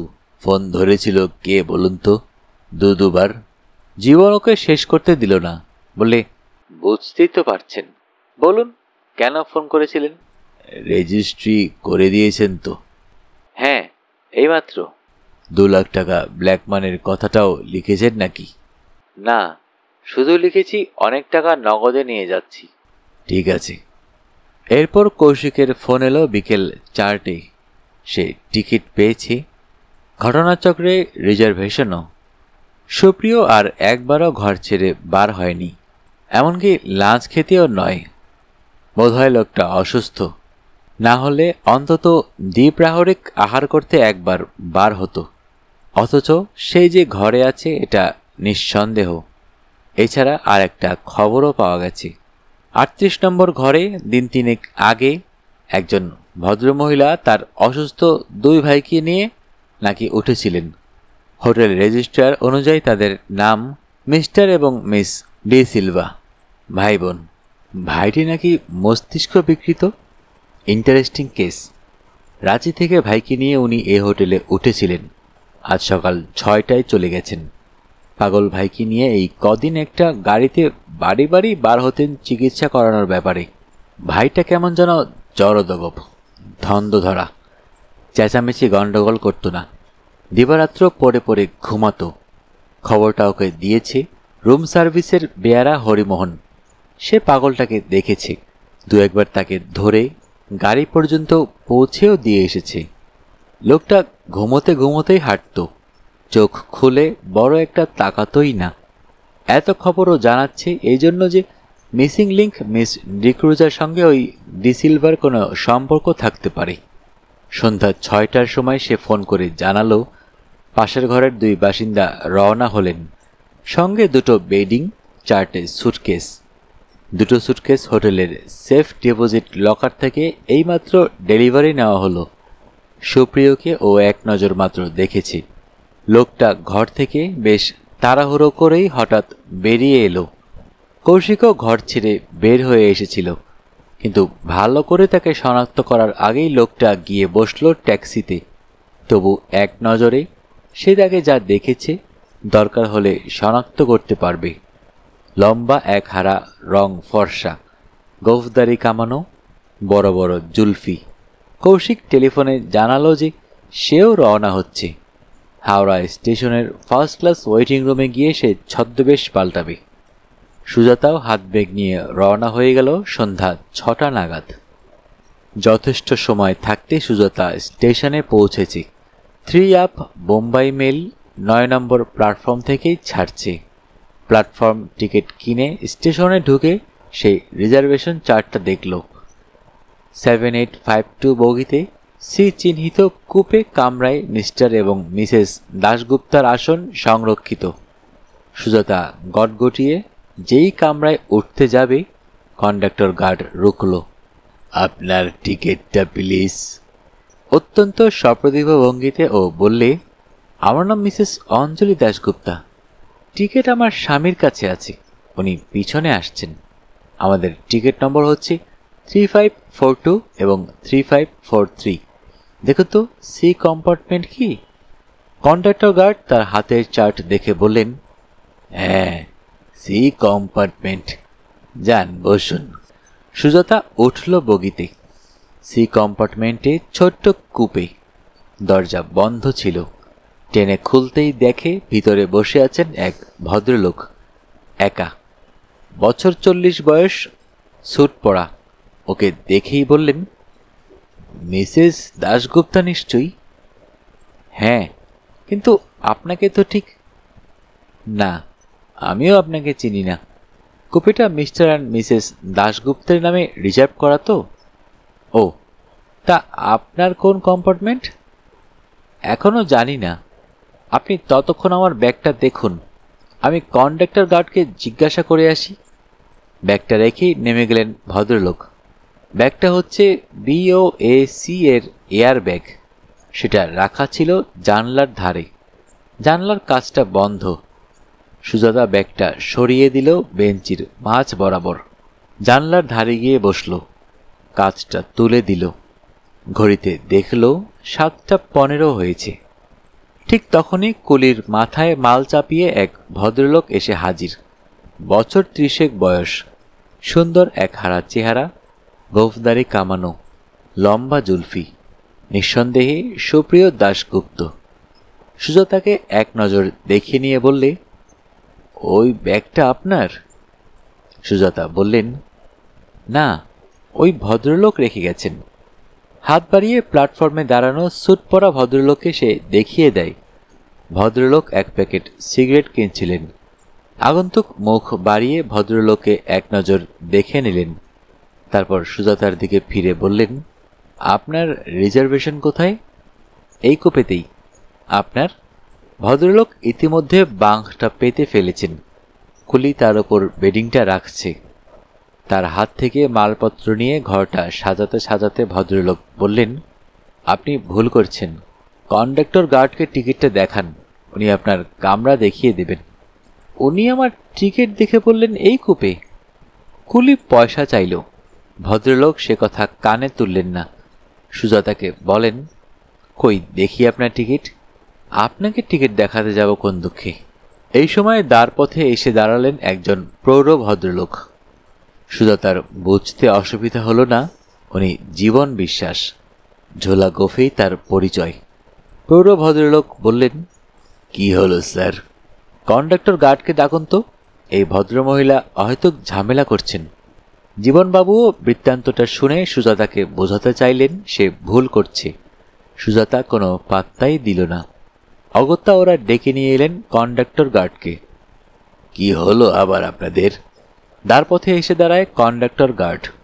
সুপ্রিয় বললে, এই ভদ্রমহিলার কোন ঘরে রিজার্ভেশন আছে দেখে দিন তো। কই দিন তো আপনার টিকিট। কন্ডাক্টর গার্ড হাত বাড়ায়। বললাম না তখন আমি মিসেস দাশগুপ্তা। টিকিট আমার স্বামীর কাছে আছে। আমাদের টিকিট নম্বর 3542 এবং 3543। কন্ডাক্টর গার্ড আবার তার চার্ট মেলাতে থাকে। সুপ্রিয় বাধা দিয়ে বলে, ওটা দেখতে হবে না, এই দেখুন টিকিট নম্বর 3542 এবং 3543।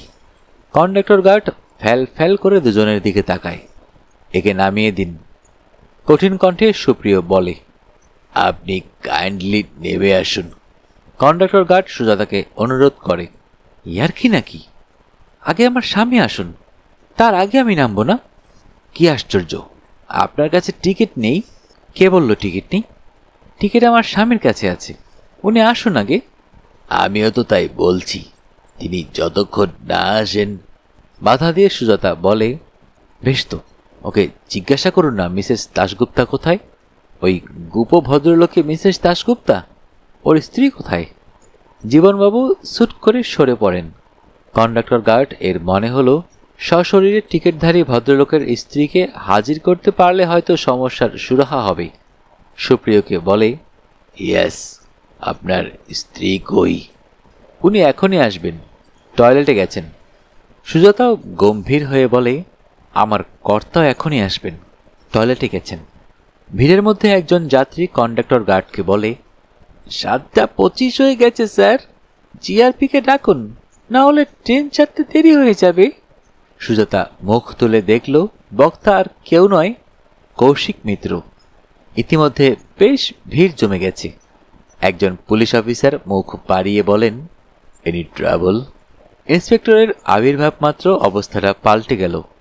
প্রথমেই তিনি ভিড়টা হটিয়ে দিলেন।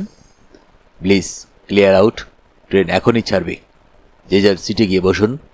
তারপর ঘরে ঢুকে তিনি কন্ডাক্টর গার্ডের কাছে ব্যাপারটা সংক্ষেপে শুনে সুজাতার বিরুদ্ধেই রায় দিলেন। বললেন, আপনি নেবে আসুন, বোনাফাইড টিকিট হোল্ডারকে সিট ছেড়ে দিন। সুজাতা বোঝে আর দেরি করা ঠিক নয়। উঠে দাঁড়ায় সে।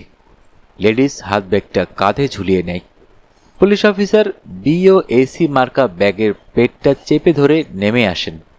সুজাতা বলে, ও ব্যাগটা আমার নয়। আই সি, আপনার? পুলিশ অফিসার প্রশ্ন করে সুপ্রিয়কে। গম্ভীরভাবে সুপ্রিয় বলে, অন্যদিকে তাকিয়ে। পুলিশ অফিসার ব্যাগটা নামিয়ে দিতে গিয়ে কি ভেবে থেমে পড়েন। বলেন, কি আছে ব্যাগটায়, খুলুন তো। সুপ্রিয় রুখে ওঠে, কেন বলুন তো? ইন্সপেক্টর মুখ তুলে একবার তাকায় তার দিকে। তারপর কারো অনুমতির অপেক্ষা না করে খোলা ব্যাগের জিপটা টেনে ফেলে। হাত ঢুকিয়ে কি যেন স্পর্শ করে।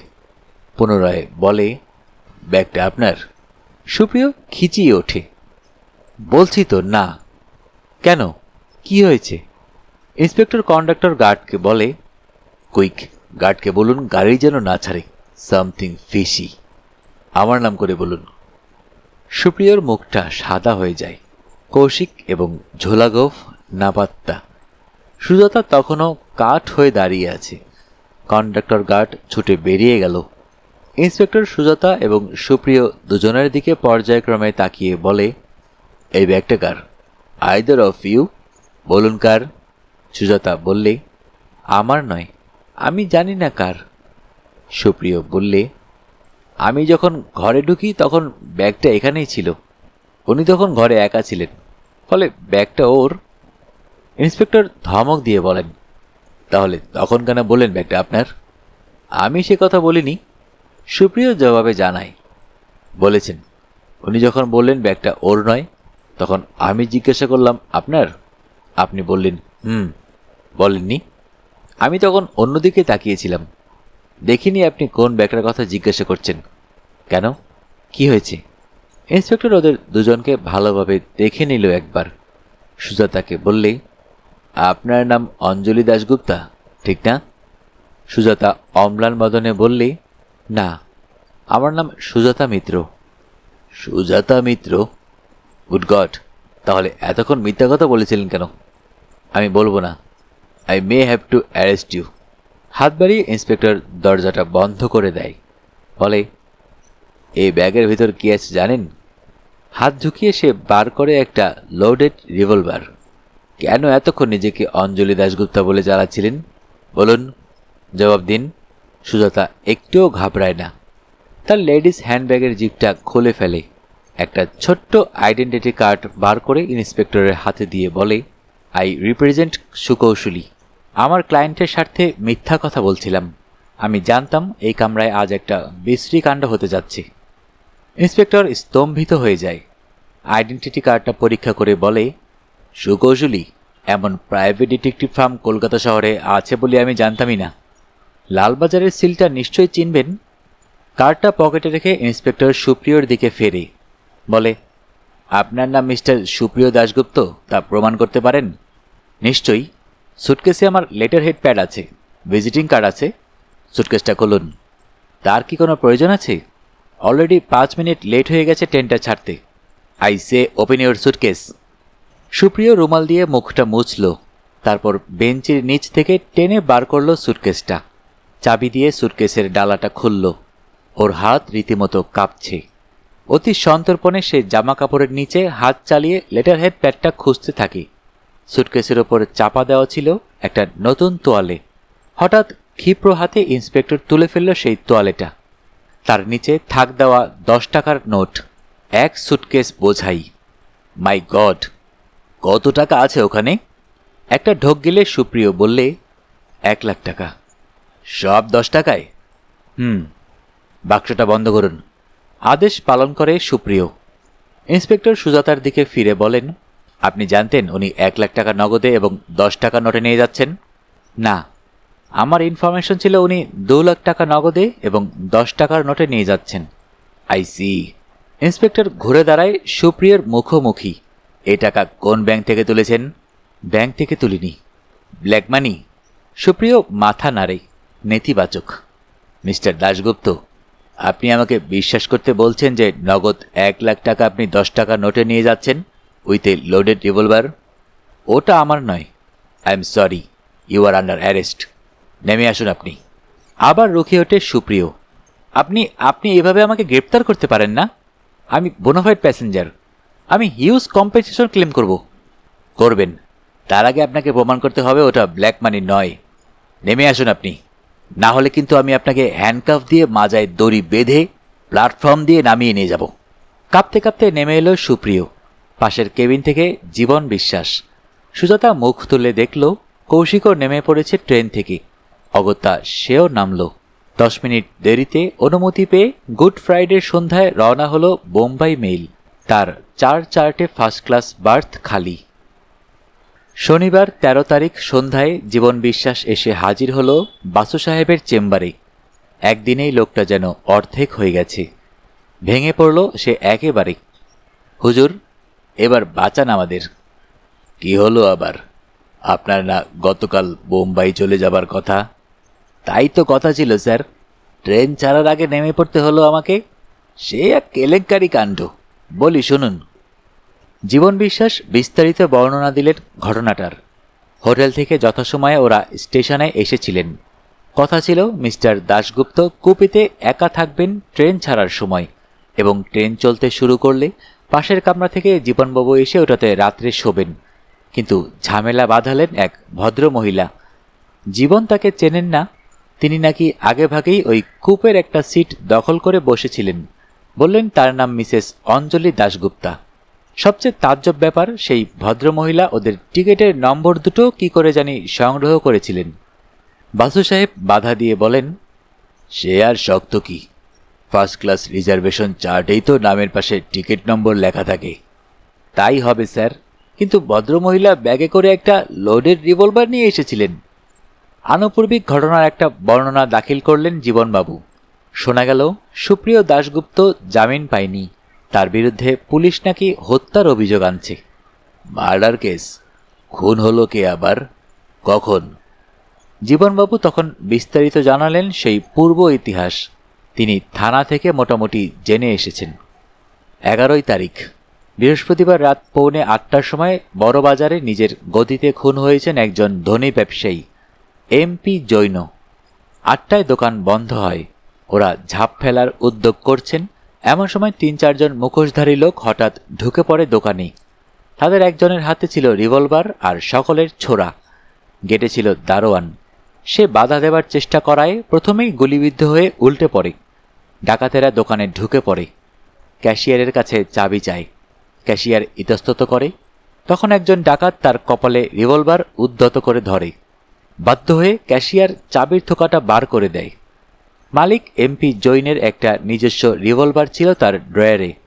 ডাকাতগুলো আয়রন সেফ খুলে নোট বার করতে ব্যস্ত আছে দেখে তিনি চট করে টানা ড্রয়ারটা খুলে রিভলভার বার করে ফায়ার করেন। কেউই তাতে গুলিবিদ্ধ হয় না। অপরপক্ষে ডাকাতদের একজন তখন মিস্টার জৈনকে প্রচণ্ড ধাক্কা মারে।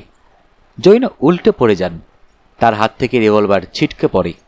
তখন আরেকজন ডাকাত সেই রিভলভারটা কুড়িয়ে নিয়ে তাই দিয়েই জৈনকে গুলি করে। 3-4 মিনিটের ব্যাপার। ওরা বোমা ছুটতে ছুটতে একটা কালো অ্যাম্বাসেডর চেপে উধাও হয়ে যায়। তখন লোকজন ছুটে আসে। দেখা যায় এমপি জৈন মৃত। দারোয়ানটার আঘাত মারাত্মক নয়। ডাকাতেরা নগদে প্রায় 60,000 টাকা নিয়ে যায় এবং মৃত এমপি জৈনের রিভলভারটাও নিয়ে যায়। এখন নম্বর মিলিয়ে দেখা যাচ্ছে গতকাল বোম্বাই মেলের ফার্স্ট ক্লাস কামরায় ওই বোয়াক মার্কা ব্যাগের ভিতর যে রিভলভারটা পাওয়া গেছে সেটা জৈন সাহেবের রিভলভার। সুপ্রিয়র বিরুদ্ধে তাই চার্জ হচ্ছে ডাকাতি আর খুনের।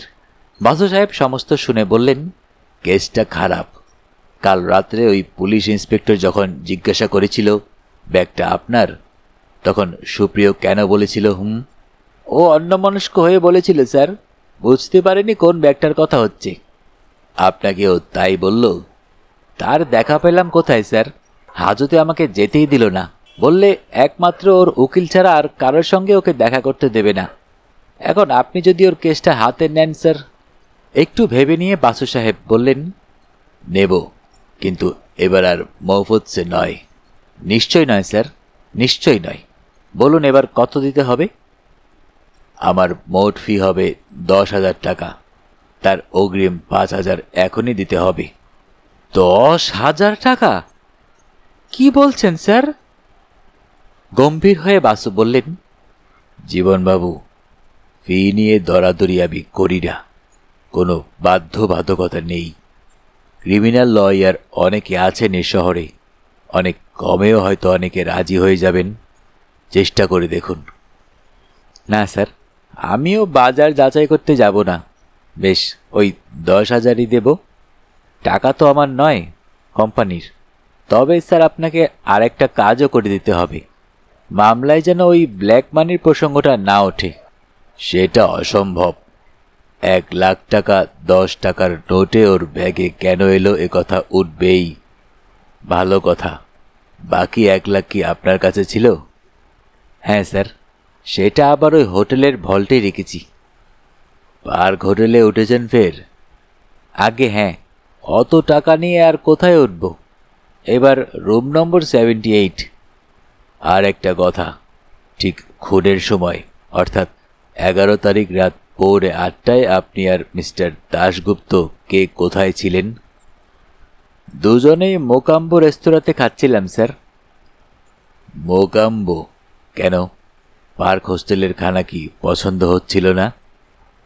কি যে বলেন স্যার, আমি ছাপোষা গরিব মানুষ। ওসব খাবার কি চোখে দেখেছি কখনো?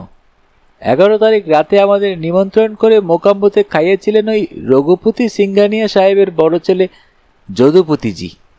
ওরা কে? আগে বড় কর্তার বাড়িটা রঘুপতিজি তার বড় ছেলের নামে কিনলেন। ওই 11 তারিখের দুপুরে রেজিস্ট্রি হলো কি না তা আমি বললাম, যদুপতিজি অত বড় সম্পত্তি কিনলেন, আমাদের মিষ্টিমুখ করাবেন না? উনি তৎক্ষণাৎ আমাদের মোকাম্বোতে নিমন্ত্রণ করলেন। আমরা সন্ধ্যা 7টায় ওই রেস্তোরাঁতে যাই এবং রাত 9:30টায় বার হয়ে আসি। আমরা 3 জনেই খেয়েছিলাম। 3 জন বলতে আপনি? সুপ্রিয় এবং ওই যদুপতি সিংহানিয়া? আগে হ্যাঁ স্যার। তাহলে কেসটা অনেক সরল। যদুপতি সিংহানিয়া একজন নামকরা ধনী নিশ্চয়ই। নিশ্চয়ই নিশ্চয়ই, 20-50 হাজার টাকা ইনকাম ট্যাক্স দেন। তার সাক্ষীটা জোরালো হবে। ঠিক আছে, আমি এই কেস নেব। রিটেইনারটা দিয়ে যান। রিটেইনার কি স্যার? অগ্রিম 5,000 টাকা। ক্যাশিয়ার জীবনবাবু তৎক্ষণাৎ উঠে দাঁড়ালেন, মাজার কষি আলগা করে একটা কোমরবন্ধ বার করে আনেন। 5 থাক নোটের বান্ডিল নামিয়ে রাখেন টেবিলে।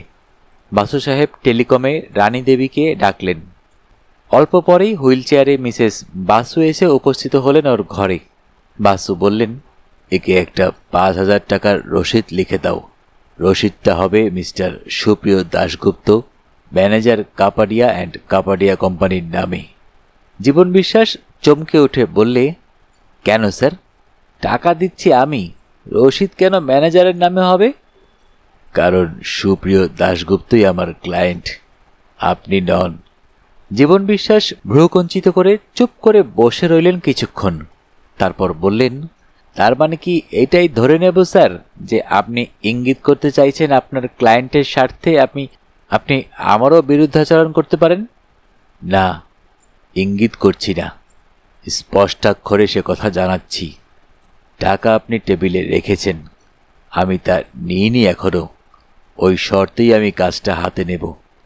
জীবন বিশ্বাস গোজ হয়ে বসে রইলেন কয়েক সেকেন্ড। তারপর বললেন, ঠিক আছে, রাখলেও আপনি, মারলেও আপনি। রানী দেবী বললেন, আসুন আপনি রসিদটা নিয়ে যাবেন। পরদিন রবিবার সকালবেলা প্রাতরাশের টেবিলে বসেছিলেন বাসু সাহেব, সুজাতা আর রানী দেবী। কৌশিক অনুপস্থিত। সুজাতাই এখন রান্নাঘরের হেফাজতে। হাঁপ ছেড়ে বেজেছেন রানী দেবী। তার চেয়েও বড় কথা, নিঃসঙ্গতাটার হাত থেকে রেহাই পেয়েছেন। অনেক অনেক দিন পরে বাড়িটা কলরমুখর হয়ে উঠেছে। সুজাতা প্রশ্ন করে, আপনার ক্লায়েন্ট কি বলল শেষ পর্যন্ত? বাসু সাহেব শনিবার বিকেলেই হাজতে গিয়ে দেখা করেছিলেন সুপ্রিয়র সঙ্গে। জামিন দেওয়া হয়নি তাকে। কথাবার্তা বলে বাসু সাহেবের মনে হয়েছে খুনের মামলায় সে বেচারি বেমক্কা জড়িয়ে পড়েছে। সুপ্রিয় দাশগুপ্ত বোম্বাইয়ের একজন নামকরা ব্যবসায়ী প্রতিষ্ঠানের ম্যানেজার, বিবাহিত, জীবনে সুপ্রতিষ্ঠিত। তাছাড়া সে কলকাতার সমাজের খবর বড় একটা রাখে না। প্রবাসী বাঙালি।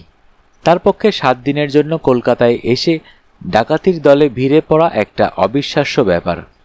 যে ব্যাগটার মধ্যে রিভলভারটা পাওয়া গেছে ওটা সুপ্রিয় সঙ্গে করে আনেননি। সুজাতা নিজেই তার সাক্ষী। সুজাতা ডিফেন্সের তরফে সাক্ষী দিলে সুপ্রিয়র ওই অন্য মনস্কভাবে হুঁ বলার অপরাধটা গুরুত্ব কমে যাবে। তাছাড়া সুপ্রিয়র অকাট্য অ্যালিবাই আছে। দুজন সাক্ষীর সঙ্গে সে মোকাম্বোধে নৈশ আহার করছিল ঠিক যে সময়ে বড়বাজারে খুনটা সংঘটিত হয়। 2 সাক্ষীর একজন অবশ্য ওরই অধীনস্থ কর্মচারী, কিন্তু দ্বিতীয়জন বিশিষ্ট নাগরিক। রানী দেবী বলেন, তাহলে কাল থেকে এত কি ভাবছো তুমি? ভাবছি, হ্যাঁ ভাবছি অন্য দিক থেকে। 2টো কথা আমি ভাবছি। প্রথম, ওই মিস ডিক্রুজার ব্যাপারটা। মিস ডিক্রুজা নামটা তোমার মনে আছে সুজাতা? আছে। দার্জিলিংয়ের খুনের কেসটার প্রসঙ্গে এক মিস ডিক্রুজাকে আমরা খুঁজছিলাম, কিন্তু কোথাও তাকে খুঁজে পাওয়া যায়নি। কারেক্ট, কিন্তু এইটুকু বোঝা গিয়েছিল মেয়েটা নষ্ট স্বভাবের। রানী দেবী বলেন, কিন্তু মিস ডিক্রুজা নামে কলকাতায় কি একটি মেয়ে আছে? না, নেই, কিন্তু ওই নামটা আমাকে কেমন যেন হন্ট করছে। আর আপনার দ্বিতীয় চিন্তার কারণ? মাইতি হঠাৎ এত উৎফুল্ল হয়ে উঠলেন কেন? মিসেস বাসু বলেন, মাইতিটা কে? বাসু সাহেব বুঝিয়ে বলেন, নিরঞ্জন মাইতি হচ্ছেন পাবলিক প্রসিকিউটর, অর্থাৎ কোর্টে যখন কেস উঠবে তখন নিরঞ্জন মাইতি ওর বিরুদ্ধে সওয়াল করবেন সরকার পক্ষে। মাইতি নাকি গতকাল বার অ্যাসোসিয়েশনের আড্ডায় বলেছেন, বাসু সাহেব কেন যে এই বুড়ো বয়সে তার নিজের রেকর্ডটা ভাঙতে এলেন। বেচারি। সুজাতা বলে, নিজের রেকর্ডটা ভাঙতে মানে? বাসু জবাব দিলেন না। জোড়াপোচের প্লেটটা টেনে নিলেন। রানী বললেন, উনি আজ পর্যন্ত কোনো কেস হারেননি, মানে মার্ডার কেসে। সুজাতা প্রশ্ন করে, সত্যি কথা বাসু মামু? শ্রাগ করে ব্যারিস্টার বাসু বলেন, এ ফ্যাক্ট ক্যান বি ডিনাইড। হ্যাঁ, ঘটনাচক্রে কোনো মার্ডার কেসেই আমি কখনো হারিনি সুজাতা। তাই আমি শুধু ভাবছি, মাইতি ও কথা বলল কেন? সে নিশ্চয়ই এমন কিছু প্রমাণ পেয়েছে, এমন সাক্ষীর খোঁজ পেয়েছে, যাতে কোর্টে আমাকে হঠাৎ চমকে দেবে। সেটা যে কি তা আমি এখনো বুঝতে পারছি না। But he must be having something up his sleeve. Mrs Basu প্রসঙ্গান্তরে যাবার জন্য বলেন, কৌশিককে কোথায় পাঠালে? রাঁচি। রাঁচিতে কেন? বাসু সাহেব দাখিল করেন তার যুক্তি। পার্ক হোটেলের 38 নম্বর ঘরের ওই ভদ্রমহিলা আসলে কে সেটা তাকে জানতে হবে। ওই মেয়েটার সম্বন্ধে দুজনে দুই রকম কথা কেন বলছে? দুজনে দুই রকম কথা মানে? জীবন বিশ্বাস বলছে পাশের কামরায় ডি সিলভাকে সে দেখেছে এবং ওই মেয়েটির সঙ্গে সে সুপ্রিয়কে কথা বলতেও দেখেছে। অথচ সুপ্রিয় সরাসরি অস্বীকার করছে। পাশের ঘরের ওই মেয়েটির অস্তিত্বই নাকি সে জানে না। কেসটা কবে কোর্টে উঠবে? চার্জ ফ্রেম করা হয়ে গেছে, প্রাথমিক শুনানিও। কেস উঠবে বৃহস্পতিবার। এত তাড়াতাড়ি আপনি তৈরি হতে পারবেন? তৈরি আমাকে হতেই হবে সুজাতা। আমার মক্কেল জামিন পায়নি।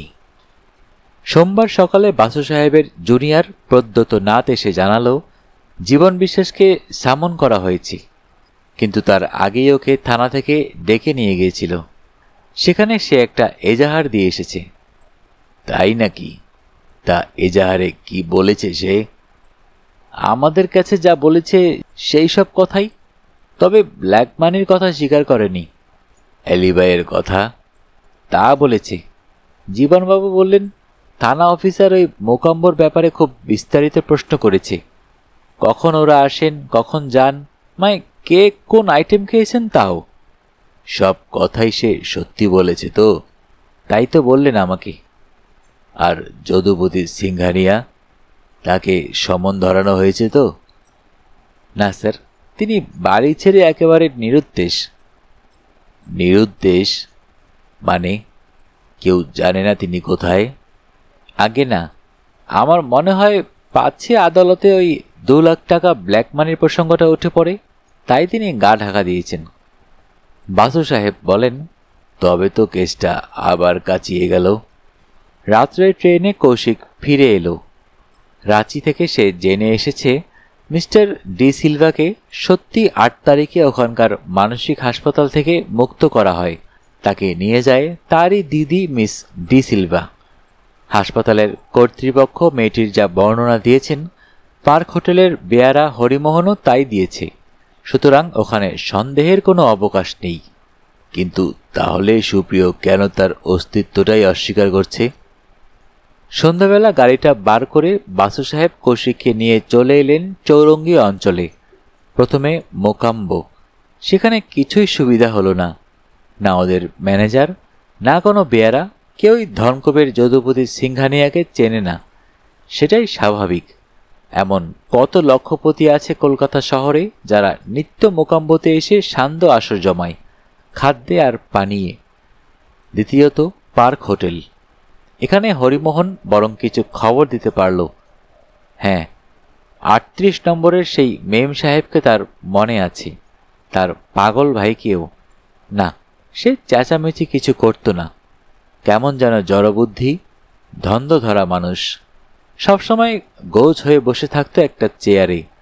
মেম সাহেব তাকে নিয়ে দিবারাত্র একটা গাড়িতে করে ঘুরত। তার চিকিৎসা ব্যবস্থার জন্যই হবে হয়তো। কবে তারা চলে যায়? 12 তারিখ সকালে। ঠিক কখন তা সে জানে না। তখন সে ওখানে ছিল না। দারোয়ান বলতে পারে।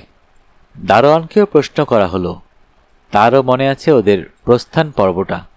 সে ওই মেম সাহেব বা সাহেবকে আগে দেখেনি, তবে মনে আছে এই জন্য যে সাহেবটাকে প্রায় ধরাধরি করে এনে গাড়িতে তোলা হয়েছিল। তখন দারোয়ান ভেবেছিল সাহেবটা মাতোয়ালা, পরে শুনেছে না, সে পাগল। আর কিছু মনে পড়ছে না তোমার? নগদ 5 টাকা বকশিস পেয়েছে দারোয়ান। অনেক চিন্তা করে বলল, আরও একটা কথা মনে পড়েছে স্যার। ঠিক রওনা হবার আগে ড্রাইভার মেম সাহেবকে বলেছিল জিটি রোড খারাপ আছে, আমরা দিল্লি রোডে যাই বরং। ট্যাক্সি না প্রাইভেট গাড়ি? না স্যার, প্রাইভেট গাড়ি। বাসু সাহেব মানিব্যাগ খুলে আরও 5টা টাকা ওর হাতে দিয়ে বললেন, থ্যাংক ইউ। গাড়িতে স্টার্ট দিলেন উনি। কৌশিক বললে, ব্যাপার কি? আপনি যে আজ দাতা কর্ণ। বাসু রোষ কষায়িত নেত্রে একবার তাকালেন কৌশিকের দিকে, কোনো কথা বললেন না। বাড়িতে ফিরে এসেও নয়, সোজা ঢুকে গেলেন নিজের ঘরে। ঘণ্টাখানেক চুপচাপ বসে বাইরে গেলেন, তারপর বেরিয়ে এসে বললেন, সুজাতা, 2টো ট্রাঙ্ক কল বুক করো। একটা বোম্বাই লাইটনিং কল, নম্বর এই নাও, পিপি মিস্টার সি বড়ুয়া। দ্বিতীয়টা বর্ধমানের সদর থানার ওসি, ওটাও পিপি এবং লাইটনিং, নাম নৃপেন ঘোষাল। নম্বরটা 183 ডায়াল করে জেনে নাও। সুজাতা ওর থমথমে মুখের দিকে তাকিয়ে কোনো প্রশ্ন করল না, এগিয়ে গেল টেলিফোনটার দিকে। 2টি লাইনই পাওয়া গেল অল্পকালের মধ্যে। প্রথমে এলো বর্ধমান। রিসিভারটা তুলে বাসু সাহেব বললেন, কে? নৃপেন, আমি পি কে বাসু, চিনতে পারছো? হ্যাঁ, একটা উপকার করতে হবে। খোঁজ নিয়ে জানাও তো যে শুক্রবার 12 তারিখে বর্ধমানে সাম মিস্টার ডি সিলভা এবং মিসেস ডি সিলভা কোথায় উঠেছেন। না না, একটু শোনো ডিটেলসটা। মিস্টার সিলভার বয়স 25-26, লম্বা 1 হারা, বিকৃত মস্তিষ্ক, ইয়েস, ম্যাড। তার দিদি তাকে একটা কালো অ্যাম্বাসেডারে নিয়ে যায় 12 তারিখ বেলা 8টায়। তার মানে 11টা নাগাদ ওরা বর্ধমানে পৌঁছেছে। Check all the hotels, rest houses and you know better where. ভাড়া বাড়িতে উঠতে পারে। কালো রঙের অ্যাম্বাসেডরটাকে স্পট করার চেষ্টা করো বরং। কি? না, বর্ধমান ছেড়ে যায়নি, গেলেও কাছে পিঠে কোনোখানে আছে। ইয়েস, খবর পেলেই আমাকে জানাবে। Thank you. নৃপেন ঘোষাল একটি বদলি সংক্রান্ত ব্যাপারে বাসু সাহেবের কাছে প্রভূতভাবে উপকৃত। বেচারিকে নৌকায় পা দিয়ে চলতে হয়। সরকারি চাকরি আর ডিফেন্স কাউন্সিলর প্রতাপশালী ব্যারিস্টার পি কে বাসু। দ্বিতীয় ফোনটা ধরলেন বাসু সাহেবের বোম্বাই প্রবাসী এক বন্ধু, চন্দ্রকান্ত বড়ুয়া। তাকে বললেন, একটু কষ্ট দিচ্ছি। বোম্বাইয়ের কাপাডিয়া অ্যান্ড কাপাডিয়া কোম্পানিতে খোঁজ নিয়ে তাদের ম্যানেজার সুপ্রিয় দাশগুপ্তর স্ত্রীর সঙ্গে গিয়ে দেখা করো। বেচারি বোধহয় এখনো জানে না তার স্বামী কলকাতায় এসে একটা বিশ্রী মামলায় জড়িয়ে পড়েছে। কি? না, মার্ডার চার্জ। তোমাকেই বললাম ব্যাপারটার গুরুত্ব বোঝাতে। তুমি মেয়েটিকে মার্ডার চার্জের কথা বলো না, আমার নাম করে বলো তার সাক্ষী খুব জরুরি দরকার। সে যেন নেক্সট অ্যাভেলেবল প্লেনে কলকাতা চলে আসে। প্যাসেজ মানি তার কাছে যদি না থাকে, তুমি আমার হয়ে দিয়ে দেবে। মেয়েটি যদি পারে তবে এয়ারপোর্ট থেকে ট্যাক্সি নিয়ে সোজা আমার বাড়িতে চলে আসে।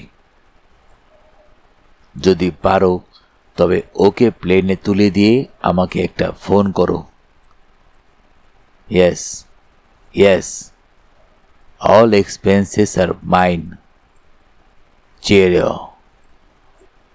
বৃহস্পতিবার সকাল। প্রতিবাদী সুপ্রিয় দাশগুপ্তের আজ প্রাথমিক হিয়ারিং। বাসু সাহেব আর সুজাতা তৈরি হয়ে নিল। সুজাতা প্রতিবাদী পক্ষের সমন পেয়েছে। প্রদ্যোত নাথ সরকারি কোর্টে যাবে। ওরা রওনা হতে যাবেন এমন সময় বেজে উঠল টেলিফোনটা। বাসু সাহেব ধরলেন। ফোন করেছেন প্রবীণ ব্যারিস্টার এ কে রে। এখন বয়স 80 কোঠায়। 30 বছর হলো তিনি প্র্যাকটিস ছেড়ে দিয়েছেন। তার আমলে রে সাহেব ছিলেন কলকাতার সবচেয়ে নামকরা ক্রিমিনাল ব্যারিস্টার। ব্যারিস্টার মহলে তাকে বলা হতো বারওয়েল দ্য সেকেন্ড। বারওয়েল ছিলেন কলকাতা বারের বিখ্যাত শেষ ইংরেজ ব্যারিস্টার। পি.কে. বাসু প্রথম যৌবনে এর কাছেই জুনিয়র হিসেবে কাজ শিখেছেন ব্যারিস্টারি পড়তে যাওয়ার আগে। রে সাহেব ওকে শুভেচ্ছা জানালেন, বললেন, অনেক অনেক দিন পর কোর্টে বের হচ্ছ, তাই শুভেচ্ছা জানাচ্ছি। বাসু বললেন, শুভেচ্ছা কেন স্যার, বলুন আশীর্বাদ। বেশ, আশীর্বাদই। কিন্তু একটা কথা বাসু, গতকাল নিরঞ্জন মাইতি হঠাৎ আমার কাছে এসেছিল। আমাকে স্বনির্বন্ধ অনুরোধ করে গেল আজ কোর্টে উপস্থিত থাকতে। আমি তো আজ 20-30 বছর কোর্টে যাইনি। হঠাৎ এই নিমন্ত্রণটা হলো কেন বলো তো? জানি না, আন্দাজ করতে পারি।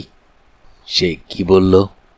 বলল অনেক দিন পর আপনার শিষ্য আজ সওয়াল করছি, আপনি আসবেন স্যার।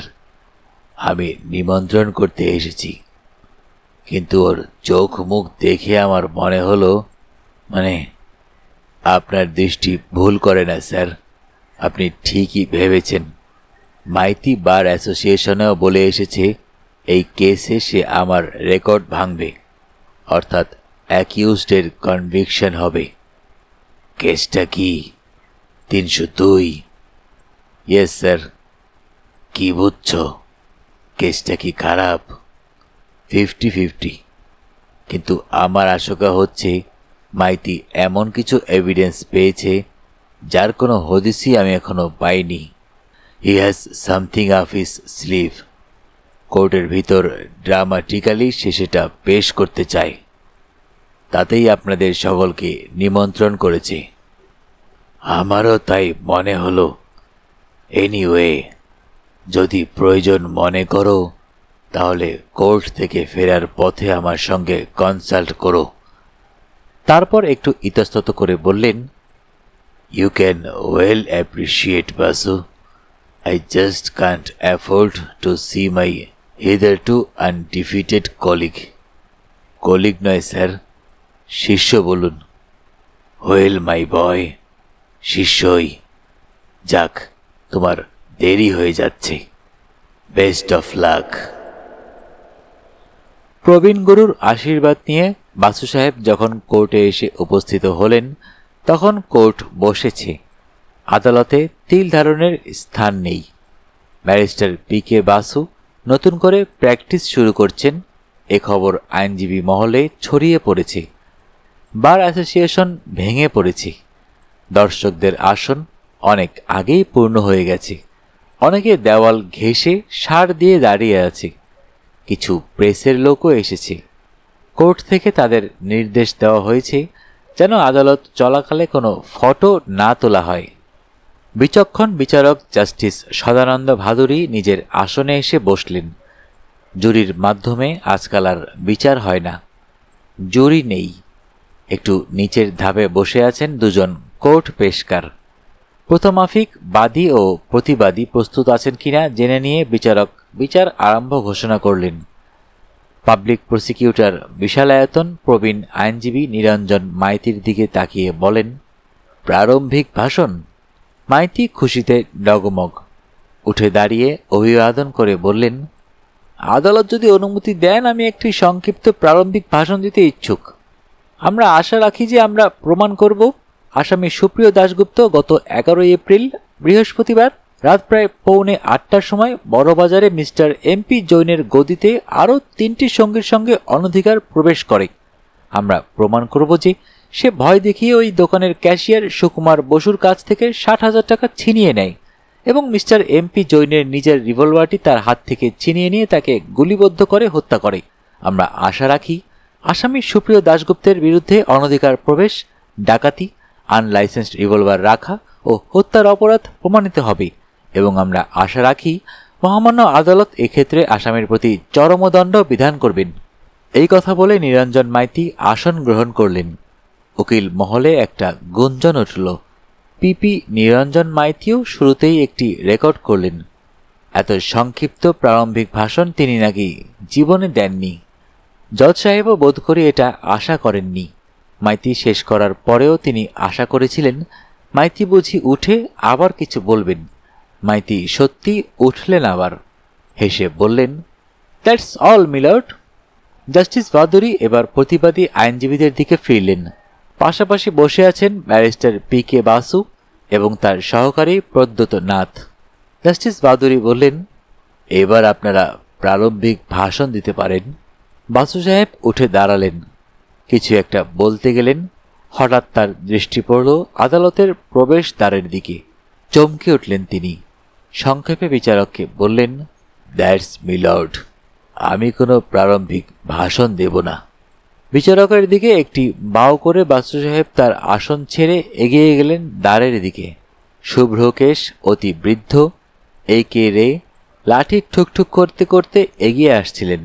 তার হাতটা ধরলেন, হাসলেন রে সাহেব। বাসু ওকে নিয়ে এসে বসালেন নিজ আসনের পাশে। বৃদ্ধ এ কে রে স্থির থাকতে পারেননি। এসে উপস্থিত হয়েছেন আদালতে। কোর্টে একটা গুঞ্জন উঠল। জুনিয়র উকিল যারা এ কে রের নাম শুনেছে কিন্তু চোখে দেখেনি, তারা দাঁড়িয়ে উঠে তাকে দেখতে চায়। জাস্টিস ভাদুরী তার হাতুড়িটা ঠুকলেন। এ কে রে বিচারককে একটা বাও করে আসন গ্রহণ করলেন। বিচারক ভাদুরীও হাত নেড়ে প্রত্যাভিবাদন করলেন হেসে। জজ সাহেব মাইতিকে বললেন, আপনি প্রথম সাক্ষীকে ডাকতে পারেন। প্রথম সাক্ষী ডাক্তার রামকুমার অধিকারী। রামকুমার যথারীতি শপথ নিয়ে সাক্ষীর মঞ্চ থেকে তার নাম, পরিচয়, পেশা ইত্যাদি জানালেন মাইতি মশাইয়ের প্রশ্নের উত্তরে। স্বীকার করলেন তার ডিসপেন্সারি ওই জৈন সাহেবের গদির কাছেই। ঘটনার দিন রাত 8:03 একজন লোক ছুটে এসে বলে, জৈন সাহেব গুলিবিদ্ধ হয়েছেন। শুনেই তিনি দেখতে যান। ওর ডাক্তারখানা থেকে যেতে ওর আন্দাজ 2 মিনিট লাগে। সুতরাং 8:05 তিনি প্রথমে জৈন সাহেবকে দেখেন এবং পরে দারোয়ানকে পরীক্ষা করেন। জৈন মারা গেছেন আর দারোয়ানের বাঁ কাঁধে গুলিবিদ্ধ হয়েছে। দ্বিতীয় জনকে প্রাথমিক চিকিৎসা করে তিনি জানতে চান যে পুলিশে খবর দেওয়া হয়েছে কিনা। ভিড়ের মধ্যে একজন, কে তা তিনি বলতে পারবেন না, জানায় যে থানা এবং অ্যাম্বুলেন্সে ফোন করা হয়েছে। মিনিট 10 ভিতরেই অ্যাম্বুলেন্স এসে যায়। প্রায় সঙ্গে সঙ্গে পুলিশও। মাইতি প্রশ্ন করেন, মিস্টার জৈন কখন মারা গেছেন বলে আপনার বিশ্বাস? 11 তারিখ রাত 8:05 আগে। না না, কত আগে? রাত 8:05 তাকে যখন মৃত অবস্থায় দেখেছেন তখন ও জবাব আমি চাইছি না। দেখা গেল রামকুমার অত্যন্ত সতর্ক সাক্ষী। কত আগে তা অটোপসি সার্জন বলতে পারেন। আমি মৃতদেহ ব্যবচ্ছেদ করিনি। মাইতি বিরক্ত হয়ে বলেন, কি আশ্চর্য, আপনার পাশের দোকানে ডাকাতি হলো, চেঁচামেচি হলো, গুলির আওয়াজ হলো। গুলির আওয়াজ সকর্ণে শুনেছি, একথা আমি বলিনি, শুনেছি। কিন্তু সেই জ্ঞানের ভিত্তিতে যদি বিশেষজ্ঞ হিসেবে আমি বলি যে মৃত্যু রাত 8:45 পরে হয়েছে, তবে উনি কোর্টের মধ্যে আমার প্যান্টালুন খুলে নেবেন। ওকে আমি চিনি। সাক্ষী ডিফেন্স কাউন্সিলর পি কে বাসুকে ইঙ্গিত করেন। বাসু সাহেব তখন একদৃষ্টে একটা নথি পড়ছিলেন। চোখ তুলে দেখলেন না। কোর্টে একটা মৃদু হাস্যরোল উঠতেই জাস্টিস ভাদুরী হাতুড়ি পিটলেন। বিচারক সাক্ষীকে বললেন, আপনি অবান্তর কথা বলবেন না। প্রশ্নের যা রেঞ্জ, উত্তর তার মধ্যেই সীমিত রাখুন। মাইতি বলেন, দ্যাটস অল মিলর্ড। বাসু উঠে দাঁড়িয়ে বলেন, নো ক্রস এক্সামিনেশন। এবার সাক্ষীর মঞ্চে উঠে দাঁড়ালেন সরকার পক্ষের দ্বিতীয় অটোপসি সার্জন ডাক্তার অতুল চন্দ্র সান্যাল। তিনিও তার পরিচয় ইত্যাদি দিয়ে স্বীকার করলেন মৃত মিস্টার জৈনের শবদেহ তিনি ব্যবচ্ছেদ করেছিলেন। সীসার গোলকটি মৃতের দ্বিতীয় ও তৃতীয় পাঁজরের মাঝামাঝি অংশ দিয়ে হৃৎপিণ্ডে প্রবেশ করে, ঠিক যেখানে সুপিরিয়র ভেনা কার্ভ এবং দক্ষিণ দিগস্থ পালমোনারি আর্টারি এসে পড়েছে হৃৎপিণ্ডের দক্ষিণ আর্টিয়ামে। ফলে দক্ষিণ আর্টিয়াম বিদ্ধ হয়। তারপর ওই সুপিরিয়র ভেনা কাভাকে ফুটো করে এবং দক্ষিণ পালমোনারি আর্টারিদ্বয়ের উপর দিক দিয়ে ধমনীটি বিচ্ছিন্ন করে সীসার গোলকটি পিঠের দিকে চলে যায়। শিরদাঁড়ার ১১তম থোরাসিক ভার্টিব্রাতে আহত হয়ে সেটা হৃৎপিণ্ড অঞ্চলেই আটকে থাকে। যেহেতু সুপিরিয়র ভেনা কাভা এবং হৃৎপিণ্ডের আর্টিয়াম মানবদেহে অতি আবশ্যিক প্রত্যঙ্গ, যাকে বলে ভাইটাল অর্গান, তাই কয়েক মিনিটের ভিতরেই গুলিবিদ্ধ চৈনের মৃত্যু হয়েছিল বলে তার বিশ্বাস। মাইতি প্রশ্ন করেন, আপনি যা বললেন তা থেকে বোঝা যাচ্ছে গুলিটা জমির সমান্তরালে যায়নি, ক্রমশ উঁচু থেকে নিচু দিকে গিয়েছে, তাই নয়? আগে হ্যাঁ। বুকের যেখান দিয়ে ঢুকেছে এবং পিঠের যেখানে আটকেছে এতে গুলিটা কতখানি নেমেছে? 5 সেন্টিমিটার, অর্থাৎ প্রায় 2 ইঞ্চি। এ থেকে কি আপনার ধারণা যে লোকটা গুলি করেছে সে মৃত ব্যক্তির চেয়ে উচ্চতায় বেশি? আগে হ্যাঁ। আপনার উত্তরে সাধারণ বৌদ্ধ বৈজ্ঞানিক একটা ব্যাখ্যা দিন। ডাক্তার সান্যাল মনে হয় এই প্রশ্নের জন্য প্রস্তুত হয়েই এসেছিলেন। আদালতের অনুমতি নিয়ে তিনি মানব কঙ্কালের একটি বড় চার্ট পিছনের দেওয়ালে টাঙিয়ে দেওয়ার ব্যবস্থা করলেন। লম্বা একটা লাঠি দিয়ে দেখালেন ঠিক কোন স্থানে গুলিটা বুকে প্রবেশ করেছে এবং কোন অস্থিতে আটকে ছিল। উনি বললেন, মানুষের সচরাচর গুলি করে নিজের বুকের সমতলে রিভলভারটা ধরে, ফলে আহত ব্যক্তির ঠিক বুকেই যদি গুলিবিদ্ধ হয় এবং দেখা যায় সেটা ক্রমশ নিচের দিকে নেমেছে, তবে আন্দাজ করতে পারা যায় হত্যাকারের উচ্চতা আহতের চেয়ে বেশি ছিল। মিস্টার জৈনয়ের উচ্চতা কত ছিল? ঠিক 5 ফুট। আপনার হিসাব মতো আততায়ীর উচ্চতা কত হবে তা ঠিক করে বলা শক্ত, তবে আন্দাজে বলা যায় 5.5 ফুটের ওপরে তো বটেই। আমার জেরা এখানেই শেষ। বসে পড়েন মাইতি। ব্যারিস্টার বাসু জেরা করতে উঠে দাঁড়ালেন। প্রথমেই প্রশ্ন করলেন, আচ্ছা ডক্টর সানিয়াল, ওই যে বললেন আপনার মতে আততায়ীর উচ্চতা আহত জৈনয়ের চেয়ে বেশি ছিল, এটা আপনার আন্দাজ, বিশ্বাস না স্থির সিদ্ধান্ত? না, স্থির সিদ্ধান্ত নয়, আবার আন্দাজও নয়, ওটা আমার যুক্তিনির্ভর অনুমান। আই সি, যুক্তিনির্ভর অনুমান। কি যুক্তি? তাই তো আমি বোঝালাম এতক্ষণ।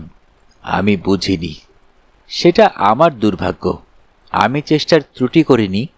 তা বললে তো চলবে না doctor Sanyal.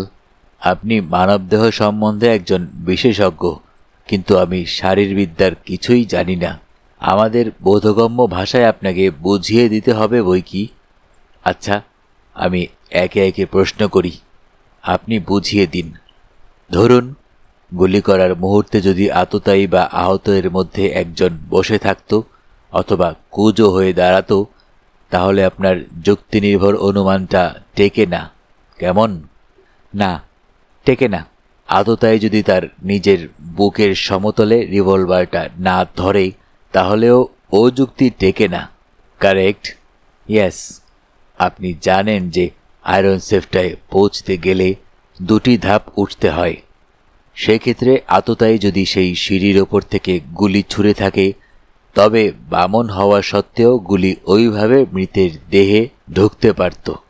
Am I correct? একটু ইতস্তত করে সাক্ষী বলেন, কারেক্ট। তা সত্ত্বেও আপনি মনে করেন আপনার ওই সিদ্ধান্ত যুক্তিনির্ভর অনুমান? না, ওগুলো তো এক্সেপশনাল কেস। এক্সেপশনাল? আপনি তো বিজ্ঞান শিক্ষিত, পারমুটেশন কম্বিনেশন অঙ্ক নিশ্চয়ই কষেছেন। বলুন, 2 জন লোক আছে, একজন আততায়ী, একজন আহত। তাদের 4টি অবস্থা হতে পারে: শোয়া, বসা, দাঁড়ানো এবং কুঁজো হয়ে দাঁড়ানো। এক্ষেত্রে 2 জনের সমান হয়ে দাঁড়ানোর সম্ভাবনা কত %? মাইতি উঠে দাঁড়ান। Objection, your honour. সাক্ষী একজন শারীরবিদ্যা বিশারদ, অঙ্কশাস্ত্রের পণ্ডিত নন। এ প্রশ্ন অবৈধ। বাসু সাহেব বলে ওঠেন, এ প্রশ্নের জবাব দিতে হলে অঙ্কে র্যাংলার হবার দরকার নেই। ইন্টারমিডিয়েটে অঙ্ক না থাকলে ডাক্তারি কলেজে ভর্তি হওয়া যেত না।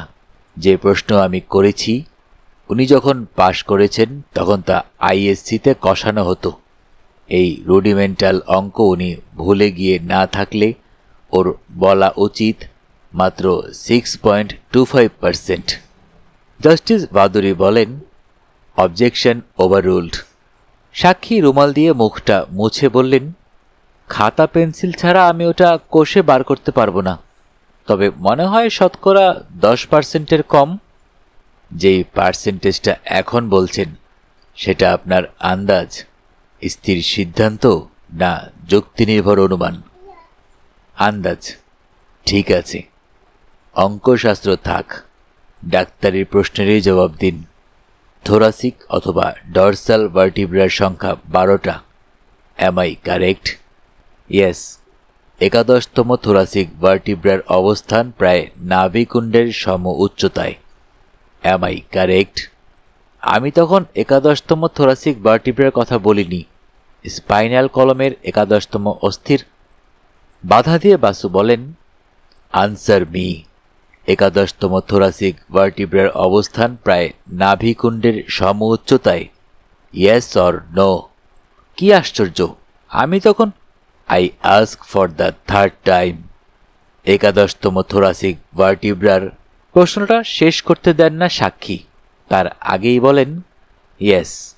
আহতের বুকে যেখানে গুলি লেগেছে সেখান থেকে তার 11তম থোরাসিক অস্থির অবস্থিতি সোজা হয়ে দাঁড়ালে অন্তত 1 ফুট নিচে। ঠিক কথা, কিন্তু আমি তা। বড় বাজে কথা বলছেন আপনি। বলুন হ্যাঁ না না। ইয়েস।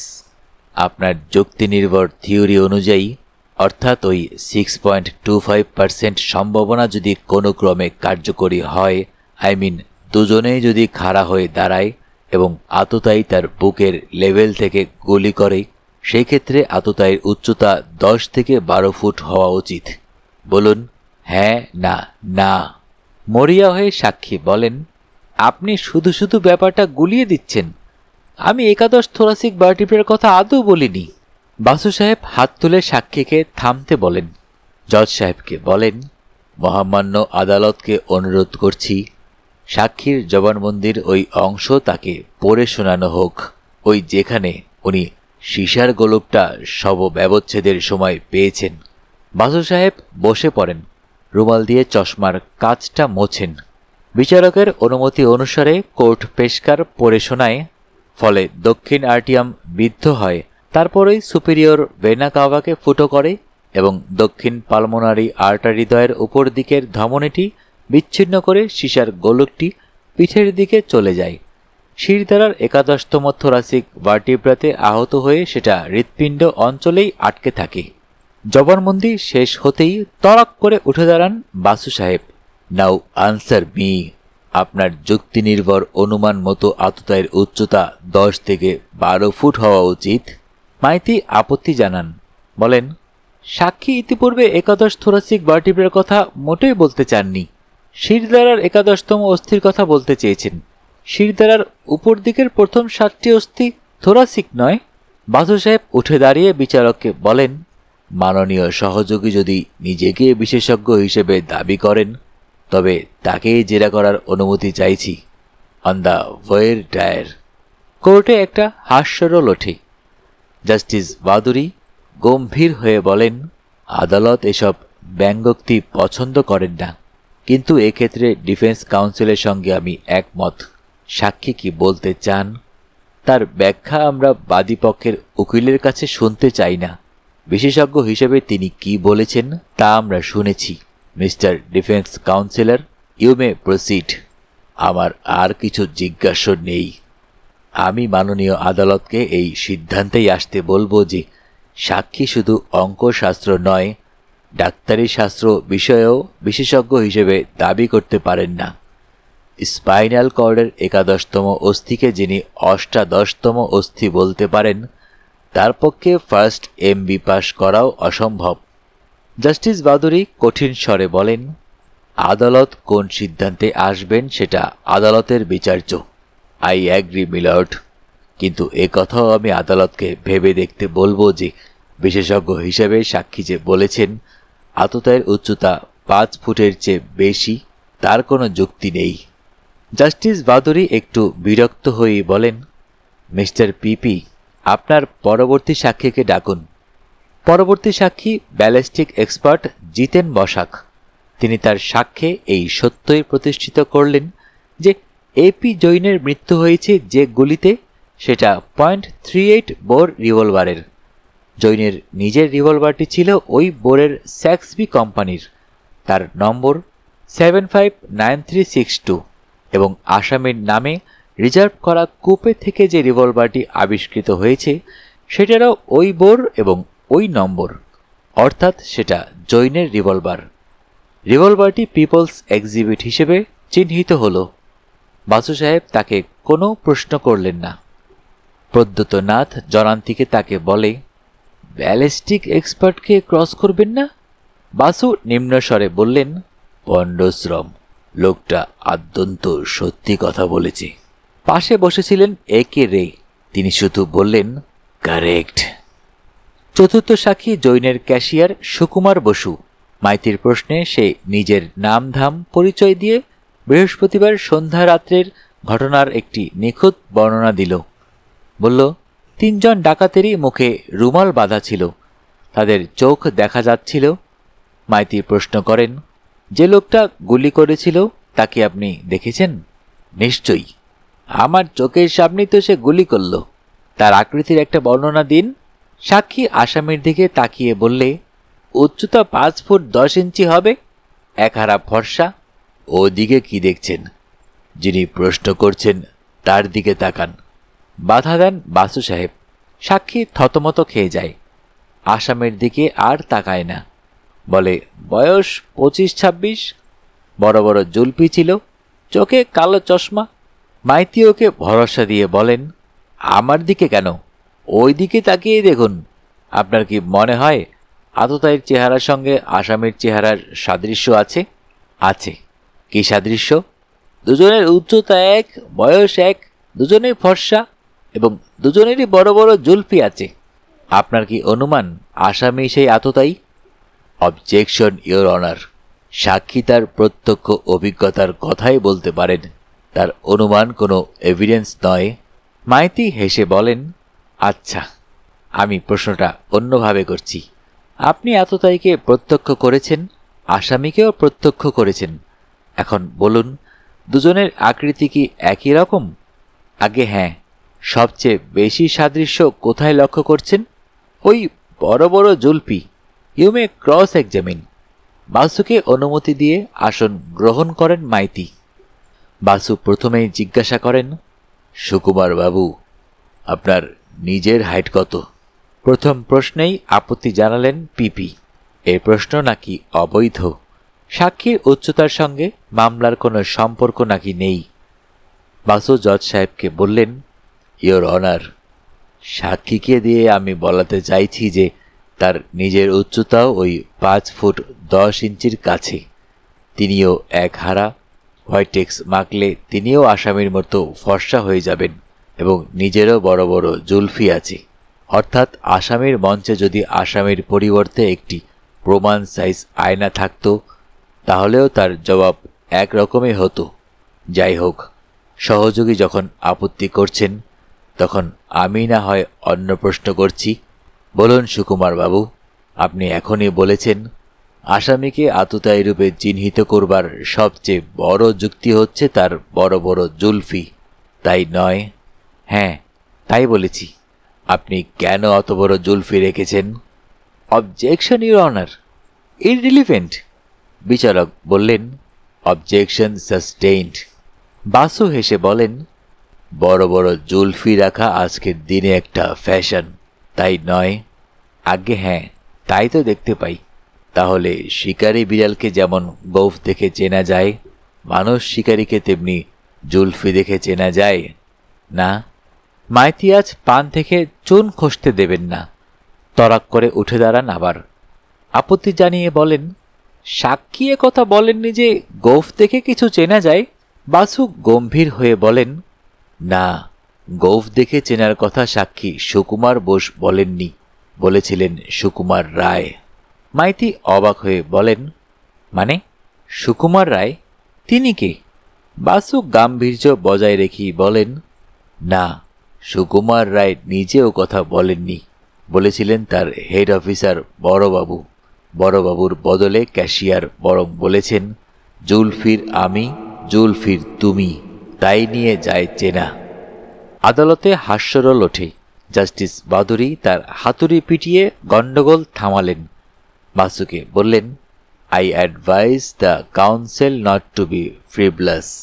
বাসু একটি বাও করে বললেন, পার্ডন মিলর্ড, আমার মনে আছে এটা 302 ধারার মামলা, কিন্তু বর্তমান সাক্ষী তার সাক্ষ্যকে ক্রমশ ওই ফ্রিভিলিটির পর্যায়ে নিয়ে যাচ্ছেন। আমি নাচার। মাননীয় আদালত সমবেত ভদ্রমণ্ডলীর দিকে তাকিয়ে প্রণিধান করবেন, ওই বয়সের শতকরা 40 জনের বড় বড় জুলপি আছে। জাস্টিস বাদুড়ি শুধু বললেন, you better proceed with your cross examinations. Basu পুনরায় সাক্ষীকে জেরা করতে শুরু করেন। আসামি যখন হাজতে ছিল তখন পুলিশ আপনাকে সেখানে নিয়ে গিয়ে দূর থেকে ওই আসামিকে চিনিয়ে দিয়েছিল, তাই নয়? না তো। আপনি বলতে চান আপনাকে পুলিশ আগে ভাগে ওই আসামিকে দেখিয়ে দেয়নি, চিনিয়ে দেয়নি? আগে না, কখনো না। কেন বাজে কথা বলছেন? আপনি কি বলতে চান আজ এই আদালতে এসে ওই কাঠগড়ায় লোকটাকে জীবনে প্রথম দেখলেন? নিশ্চয়ই। তাই বলুন। তার মানে দাঁড়াচ্ছে গত 11 তারিখ রাত 8টা নাগাদ ওই আসামিকে আপনি দেখেননি, যেহেতু আজই তাকে জীবনে প্রথম দেখলেন, তাই না? না, মানে আমি সে কথা বলিনি। বলেছেন। আপনি যা বলেছেন তা সঙ্গে সঙ্গে লেখা হয়ে যাচ্ছে। শুনতে চান? না না, আমি যা বলেছি তার মানে হচ্ছে কনক্লুশন। সেটা আদালত করবেন, আপনি নন। একটি বাও করে বাসু বলেন, থ্যাংক ইউ মিলর্ড, আমার আর কিছু জিজ্ঞাসা নেই। তড়াক করে লাফিয়ে ওঠেন মাইতি, বলেন, পরবর্তী সাক্ষীকে ডাকার আগে আমি বর্তমান সাক্ষীকে রিডাইরেক্ট এক্সামিনেশনে কিছু প্রশ্ন করতে চাই। করুন। মাইতি বললেন, সুকুমার বাবু, আপনি এইমাত্র বললেন যে আসামিকে সুপ্রিয় দাশগুপ্ত রূপে আজই জীবনে প্রথম দেখলেন। Objection, your honour. সাক্ষী সে কথা আদৌ বলেননি, বাট হি মেন্ট দিস। ঘুরে দাঁড়ান মাইতি। জজ সাহেব নিরাসক্ত কণ্ঠে বলেন, আপনার সহযোগী ও প্রসঙ্গে শেষ কথা বলে দিয়েছেন। সাক্ষী কি বলেছেন আদালত তা শুনেছেন, তার কি অর্থ আদালত তা বুঝে নেবেন। আপনি সরাসরি প্রশ্ন করুন, সাক্ষীর মুখে নিজ অভিপ্রায়ের মতো শব্দ বসাবেন না। মাইতির চোখ মুখ লাল হয়ে উঠল।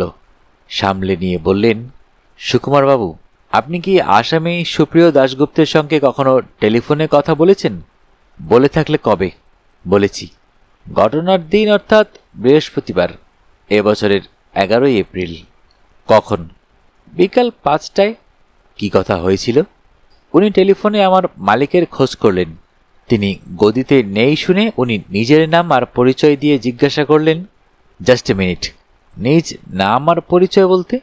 উনি বললেন উনি সুপ্রিয় দাশগুপ্ত, বোম্বাইয়ের কাপাডিয়া অ্যান্ড কাপাডিয়া কোম্পানির ম্যানেজার। আরও বললেন মালিক ফিরে এলে আমি যেন তাকে জানাই যে সুপ্রিয়বাবু ফোন করেছিলেন, তিনি পরদিন বেলা 11টার সময় হুন্ডিটা নিতে আসবেন। I C. হুন্ডিটা? আর কিছু প্রশ্ন করেননি তিনি? আগে না। আগে হ্যাঁ করেছিলেন। আমি ক্যাশিয়ার বলে পরিচয় দেওয়ার পর উনি জানতে চান আমাদের ক্যাশে তখন কত টাকা আছে। মাইতি বিস্ময় প্রকাশ করে বলেন, বলেন কি? আপনার ক্যাশে কত টাকা আছে তা উনি কেন জানতে চাইছেন তা আপনি জিজ্ঞাসা করেননি? করেছিলাম। তাতে উনি বলেন পরদিন গুড ফ্রাইডের ছুটি, ব্যাংক ভল্ট বন্ধ, তাই জানতে চাইছেন।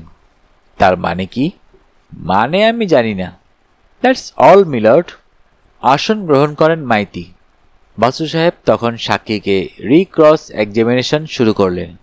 আচ্ছা সুকুমার বাবু, টেলিফোনে যে আপনি আসামির সঙ্গেই কথা বলেছিলেন সেটা কেমন করে বুঝলেন?